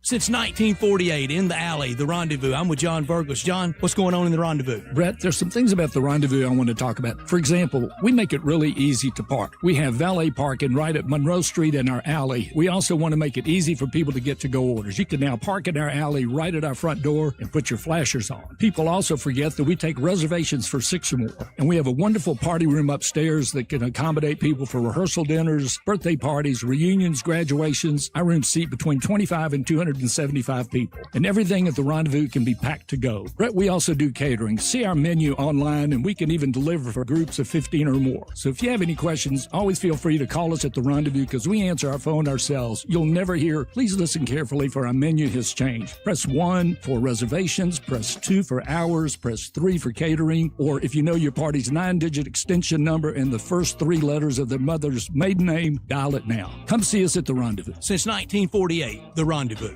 Guns, guns, and more guns. Over 700 firearms in stock. Home defense guns, old guns, new guns, used guns, big guns, little guns. Every gun you can think of, Classic Arms has them. All brands like Glock, Sig, Colt, Ruger, Smith & Wesson, Browning, Beretta, Benelli, Remington, Winchester, and more. Guaranteed lowest prices in town. Only gun importer in the Mid-South. Free gun inspections and appraisals and free bore sighting for the upcoming deer season. Shop online at ClassicArmsOfMemphis.com or visit Classic Arms at 1740 Germantown Parkway behind Corky's Barbecue in Cordova. Chris Price here with Metro Builders Roofing and Restoration. We've seen days, even what seems like weeks of soaking rain, damaging hail, and even flooding. So today, do one simple thing. Look up. If you see a water stain, bubbling paint, or discoloration on your ceiling, don't ignore it. What starts as a small roof leak can quickly become mold, turning a minor problem into a major expense. At Metro Builders Memphis, our professionals will inspect your roof, assess any storm damage, help mitigate further damage. We'll measure your roof from outer clutter space, and guide you through the repair or replacement process with an estimate on site with multiple options at that. Don't let them tell you your roof needs to be replaced when all it may need is some love. We'll give you an honest assessment so you can make the right decision for your home and family. At Metro Builders Memphis, call me, 901-375-1717. That's 901-375-1717, or simply book your appointment online at metrobuildersmemphis.com. At Jason's Deli, when you're dining in or picking up curbside, you can expect wholesome food and no surprises, just delicious sandwiches, crisp salads, and quick quality meals made with the freshest ingredients and no artificial trans fats, MSG, high fructose corn syrup, or artificial colors and dyes. Around here, a lot of thought goes into what we put into our food and what we take out of it, because you're not just taking a bite, you're getting a taste of who we are. New items are constantly being created to expand our menu for all tastes and special diets with vegan and gluten-free options available. Convenience and on-time delivery you can count on. It's just a click away at jasonsdeli.com, so whether you need to feed 5 people or 5,000, the team at Jason's Deli, they have the credentials and the commitment to keep you satisfied. Freshness is nearby at Jason's Deli with locations at Ridgeway in the Park Place Center, Poplar and Highland, Germantown Road in Cordova, and on Goodman Road in Olive Branch. Jason's Deli. It's wholesome food and no surprises. Sports 56 traffic. Good afternoon, T-Dot's working with a couple of accidents out here as it continues to build through Midtown on 240 South and South Parkway. We've watched it pick up on the 55 bridge, headed on over into Crittenden County, West Memphis, up through Marion, as it builds now south of Memphis, where there's been radar down through there a little bit earlier, through certain parts of South Haven into DeSoto County on 55. Hey, bridal season is here. Shop local right now at Weimer's Jewelry, 7525 Highway 64. I'm Commander Chuck with your on-time traffic.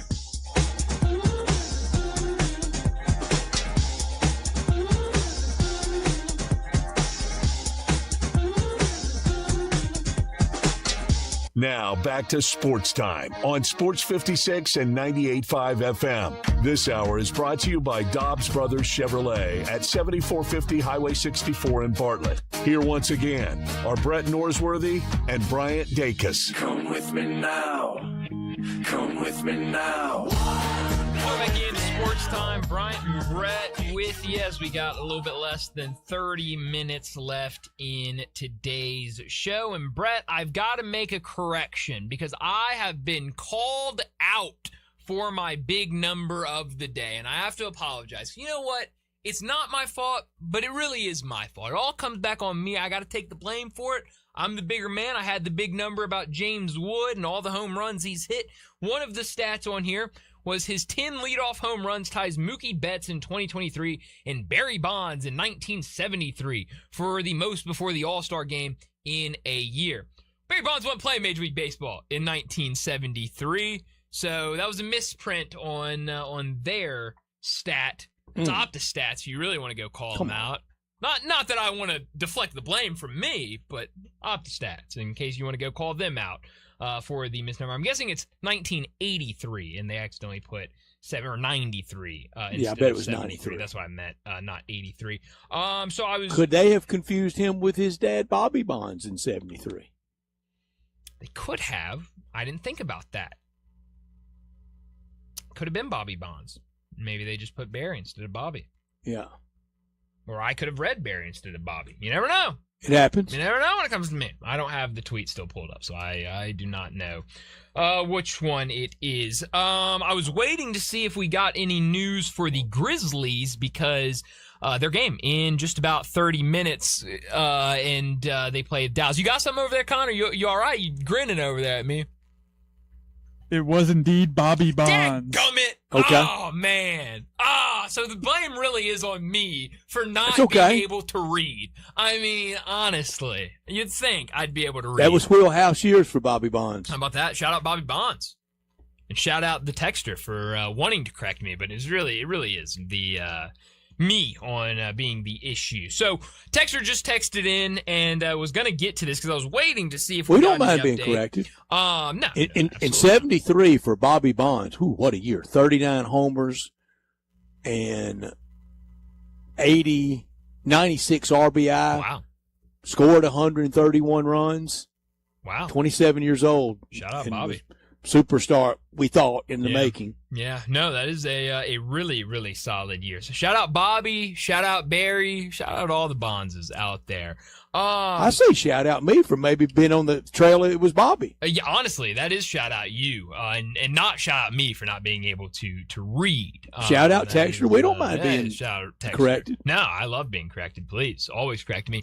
Got another text coming in. I was waiting to see if we got any update. Texture texted in any update on Lopez or Clayton playing tonight. The most recent thing I've seen, Drew Hill over at the Daily Memphian just tweeted out, per team spokesperson, for the game today versus Dallas, Grizzlies will have the same group of roster players available, which means no Kareem Lopez or Walter Clayton Jr. That's all I'm waiting to for see. The Grizzlies. Yeah, I mean, it feels like a lot of people are waiting to just let us get a glimpse of Kareem Lopez. I would hope, and we talked about this earlier, with them not playing tonight, it sounds like the reading from a lot of people out there in Vegas, people here that cover the Grizzlies, are that they're very close. So I would think you probably see Cedric Coward, Cam Boozer, Taylor Hendricks, those guys tonight. Those guys probably don't play tomorrow night, and you could see Walter Clayton and Kareem Lopez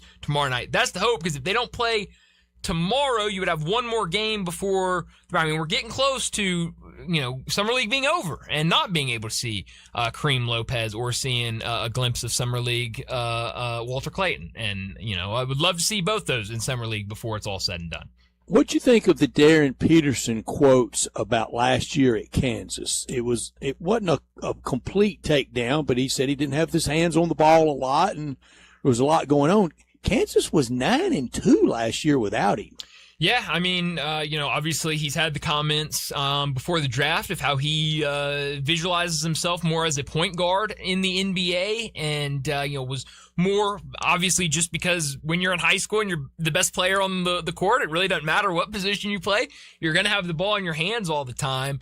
It doesn't really surprise me. I think it's more of he is trying to create the image of I'm a point guard in the NBA rather than I'm a shooting guard. And so I don't think it was more a diss to Kansas, as maybe more of a I can be more on ball, and not just a kind of catch and shoot type of guy. So I didn't really take it as a diss against Kansas, but it's going to be interesting. Obviously, they have Keontae George, same agency between those two. It's going to be really interesting to see how Utah uses him, because they just went out and got a pure shooting guard in Ace Bailey last year. So I'm really interested in how it plays out. There's going to be times he doesn't have his hands on the ball there. Yeah, no. I mean, you're exactly right. And so I think Utah. When you look around the NBA, Utah is one of those teams, a lot of questions, and I mean, they could be the team that makes a big jump this year, but a lot of questions about how it works in Utah. John Morant spoke to the Portland media. Yeah, it was good to see him. It was in anticipation of his new Ja 4s. He had the little pop-up shop out at Summer League for those. Did anybody ask him how his elbow was? No, I don't think any questions about the elbow. You know why? Because it was never hurt. Well, that is probably true. But yeah, I only saw the couple clips from that. But it sounds like he's ready to kind of flip the page and get on to Portland. And good luck to him up there.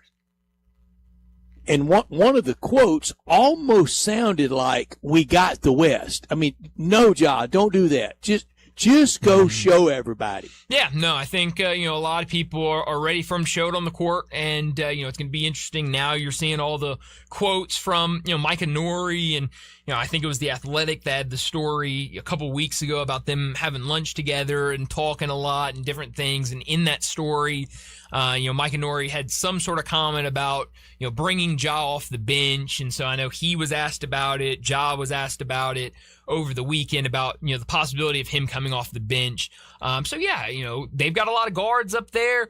I feel like, Ja is going to be one of those top guards when he's healthy up in Portland. But, a lot of questions up there as well. New coach, some new players out there. What does Portland look like after making it out of the play-in last year? Yeah, and in that he said Memphis will always be home for him. Yeah.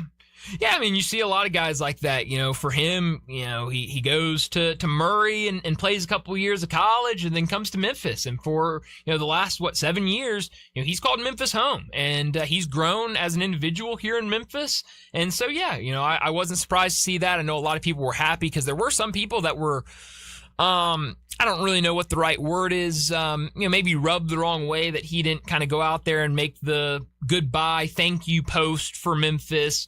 So yeah, it was good to see him, out there. I don't think he had to. I don't think he definitely didn't. I don't think he was owed anything, and I don't think he owed anyone anything. I mean, that's just not really his personality, I don't think. Not that I know him by any means, but, just kind of seeing how he operates, I didn't think we would get, the big send-off. I know a lot of people kind of compared it with Jaren, who did the big post and everything, and that's more Jaren's type, and Ja's kind of different. So I know a lot of fans like to see him out there and thanking Memphis and talking about the good times that he had in Memphis. You want to come full circle with All-Star Game? I mentioned Leo DeRocher playing for the Gas House Gang, managing the Brooklyn Dodgers, and here's the full circle. He was the third base coach as manager of the Cubs, but was the third base coach that sent Pete Rose. If he had put up the stop sign, Pete Rose was running through it. When he bowled over Ray Fosse, he was manager of the Cubs, and the hit was by Jim Henning, a Cub from Ripley, Tennessee. Jim Hickman from Ripley, Henning, Tennessee. Holy cow. Yeah. Wow. Interesting. That is full circle. Full circle, isn't it? Huh. Interesting. That's baseball. Well, I was about to say, that's we talk about being without words. I'm kind of without words. I'm ready to compare those lineups from this year to yesteryear, to 96 and to 76, and see if this year it all stacks up. Yeah. I think it will. That'll be fun. We love doing that every year, and so that'll be a lot of fun tomorrow when we don't have to do it in about 7 minutes tomorrow. We'll have a lot more time to get it in.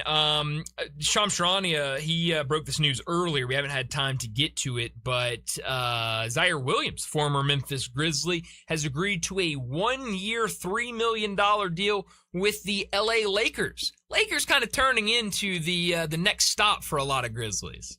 Well, they've got a lot of It's a lot parts, of pieces. Yes, it's I don't know what it's going to look like. Good luck, next JJ, year. bringing all that together. Yeah, and they're still pursuing Jonathan Kuminga. Shams said that this does not change that they're still who's going strongly to pass pursuing the ball?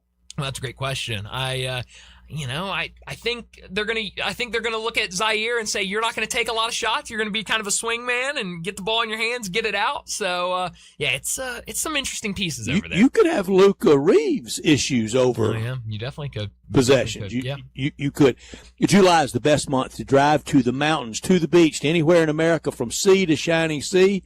The best month to come out to All-Star and pick out any new Silverado you want. Olive Branch is where all the Silverados are. And listen to this, no interest for 5 years. 5 years, no payments until around Halloween. Your good credit deserves it, and you'll get it at All-Star Chevrolet in Olive Branch. First exit as you cross in to Mississippi on Highway 78. Take Kraft Goodman Road, and you're there. And Drew DePriest and that great team, military and first responders, they always deliver on that extra $500 bonus for them, and a hearty thank you. How about a new Traverse with a third row seat for all your commercial and fleet needs? All-Star Chevy, the top-rated business elite dealer in our area. Express cargo and passenger vans right there at All-Star. Check out the huge, and I mean really huge, pre-owned section with Tahoes, a Traverse, Equinox, Suburbans, and so many Silverados. If you have any vehicle you want to sell, whether you bought it there or not, bring it to All-Star in Olive Branch, and you'll get the best deal for it first thing tomorrow morning. Together, let's drive to All-Star Chevrolet in Olive Branch. Don't miss the best sale of summer event going on now in Olive Branch at All-Star Chevrolet. For more information, you can always go to allstarautogroup.com. Well, we're still waiting on a decision for LeBron James, but I just got this notification. LeBron James's recent conversations with Draymond Green have left him giving stronger consideration to joining the Warriors than before. That's according to Brett Siegel on Twitter. So, what a golf trip. Shout out Draymond. I mean, he is doing the recruiting trips on LeBron right now. So we'll see when we ultimately get a decision from LeBron James. We need to get to our final break of the day. When we return, we'll wrap up today's show with Mo's Crunch Time. Add a little fun to your lunch break. Join Johnny Radio for Sports 56 Happy Hour from 11 to 1 every weekday on Sports 56 and 98.5 FM. Tito's Handmade Vodka is America's favorite vodka for a reason. From the first legal distillery in Texas, Tito's is 6 times distilled till it's just right and naturally gluten-free, making it a high-quality spirit that mixes with just about anything. From the smoothest martinis to the best Bloody Marys, Tito's is known for giving back, teaming up with nonprofits to serve its communities and do good for dogs. Make your next cocktail with Tito's. Distilled and bottled by 5th Generation Incorporated, Austin, Texas. 40% alcohol by volume. Savor responsibly. Unlock your new go-to spot, Codes Dispensary in Steele, Missouri, just over an hour from Memphis. When you're ready for a legal, reliable option, they're right up the road. Explore the full menu of top-shelf products in-store and online. Short on time? Order ahead and cruise through the drive-thru for a quick pickup. Stack rewards while you stock up with Club Codes. Earn points for every dollar spent. Codes Dispensary, now open in Steele, Missouri. Supreme cannabis that's worth the drive. Learn more at codesdispensary.com. That's codesdispensary.com. You know that feeling when something is supposed to be complicated and then it's not? That's the Dobbs Brothers way. For your new Chevrolet, there's no games, no runaround, no surprises, just straight answers from people who actually mean them. Buying a car shouldn't feel like a battle. And at Dobbs Brothers Chevrolet, it doesn't. Trust, transparency, and driving our community forward. That's the Dobbs Brothers way. Shop Dobbs Brothers Chevrolet of Bartlett today.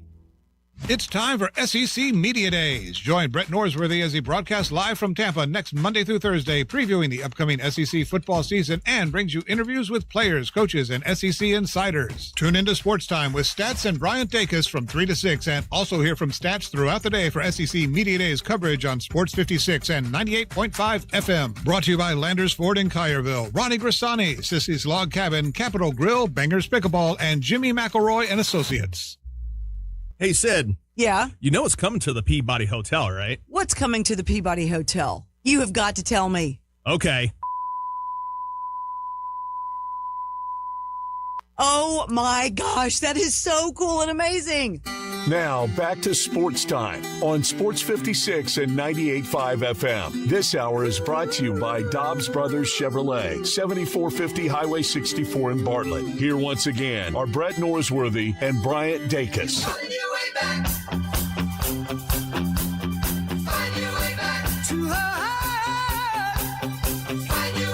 This is pretty cool, and we're just getting started.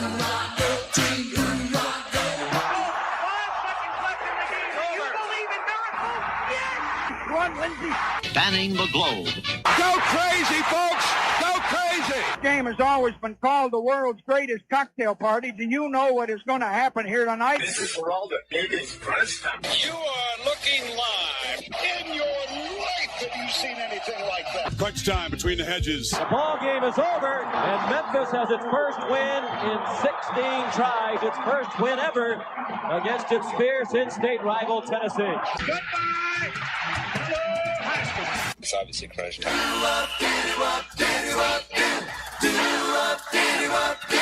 Hammer, nail, coffin, this baby is over.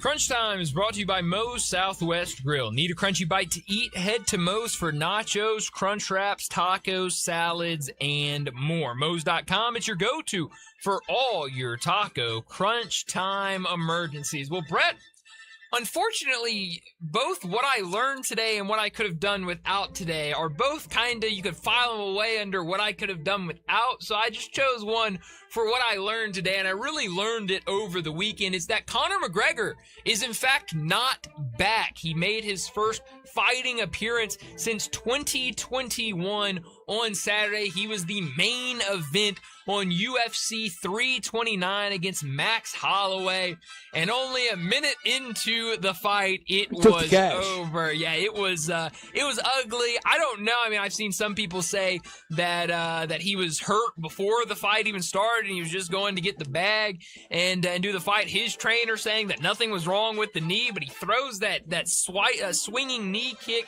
at the beginning of the round. There goes the knee. And blew out his knee, and that was all. Did he take a she dive? wrote. He might have. I don't know. Supposedly, Max Holloway said that while McGregor was on his back and he was hitting him, he was trying to get the ref to stop it, and they were McGregor kept saying keep punching me, keep hitting me. It was he's a weird guy. He's a strange guy. I was glad he lost. I'm not a Conor McGregor fan at all, so I was glad to see him lose. And need to send that guy up against the Bison. Yeah, no kidding. Oh, I would love to see Conor McGregor against the Bison. That's actually, Brett, not a bad idea, and he might be up to it if the price is right. We might need to look into that. So yeah, take the Bison. No, take the Bison every time, but a weird end to what was a highly anticipated UFC fight over the weekend. What I learned, American League leads 48-45 all time. You will never, ever, ever get me to recognize the two ties they list by baseball 24 years ago. That joke of a game that should have played till sunup instead of having a tie, and that's when it mattered, and it was supposed to decide something. 1961, a torrential rain hit Fenway Park, and they didn't finish. They should have. Just complete it. Baseball, don't be stupid. There's no such thing as a tie.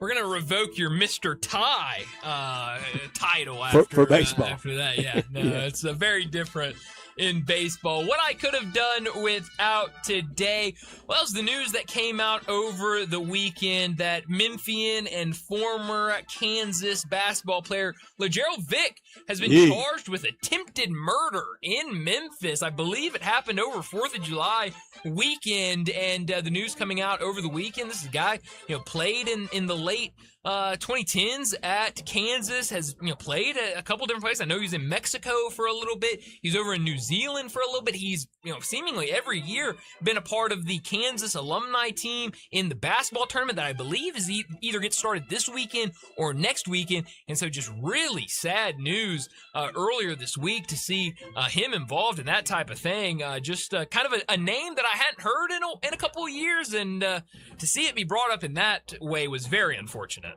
That story really reads bad. Yeah. It's going to get worse. I could have done without anybody thinking that it's a tough decision for the Michigan Board of Trustees to make. $11 million. By today's money, or back then to that money, we didn't spend that much investigating Watergate. No. So there's got to be something there, and here's what's there. It's an easy decision at Michigan. Ward Manuel's got to go. He was horrible as college football committee chair.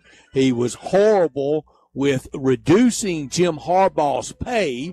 He was horrible in hiring Juwan Howard. Yeah, he won it in both sports with Harbaugh and with Dusty May. And then Dusty May says, he goes or I go. And they didn't do it then, so Dusty May went to the NBA. But what got him was the cover-up with Sharon Moore. Yeah, no, it absolutely did. And we'll see if before the end of this week he is out at Michigan. Where are you beaming tonight? Beam me to Royal Birkdale for Open Championship. That's just north of Liverpool. We know John, Paul, George, and Ringo came from there. It's in Southport, England. Population of Southport, 95,000. Wow. George Spieth won it the last time they played at the par 70 course at Royal Birkdale. Wow, that will be good stuff. Beam me to the Summer League game for the Grizzlies tonight. They have while we were in that last break, they have put out the starting 5 for tonight, and what we said is exactly what's going to happen. The guys are playing tonight: Javon Small, Cedric Coward, O'Max, Cam Boozer, and Taylor Hendricks make up the starting 5 tonight against the Dallas Mavericks. That game on ESPN, the big ESPN, so another good opportunity to see Cam Boozer and the rest of this Grizzlies Summer League team. We're going to get a lot of live from the Open Championship, and with that we'll get a lot of funny bounces like we always get over there, a lot of bagpipes, and a lot of the accents from over there, but I'm looking forward to it. LeBron Watch will be on. Oh, yeah. Home Run Derby in Philly, I'll be watching. Give me Jack Caglione. Go Gators. Yeah, it'll be fun tonight with the Home Run Derby. We'll see what it looks like on Netflix, and should be fun to see who ultimately wins it. But we do have Summer League action as well live from tonight, so it should be a busy, busy night. But that's all the time we have. Enjoy the rest of your night. We'll talk to you again tomorrow afternoon.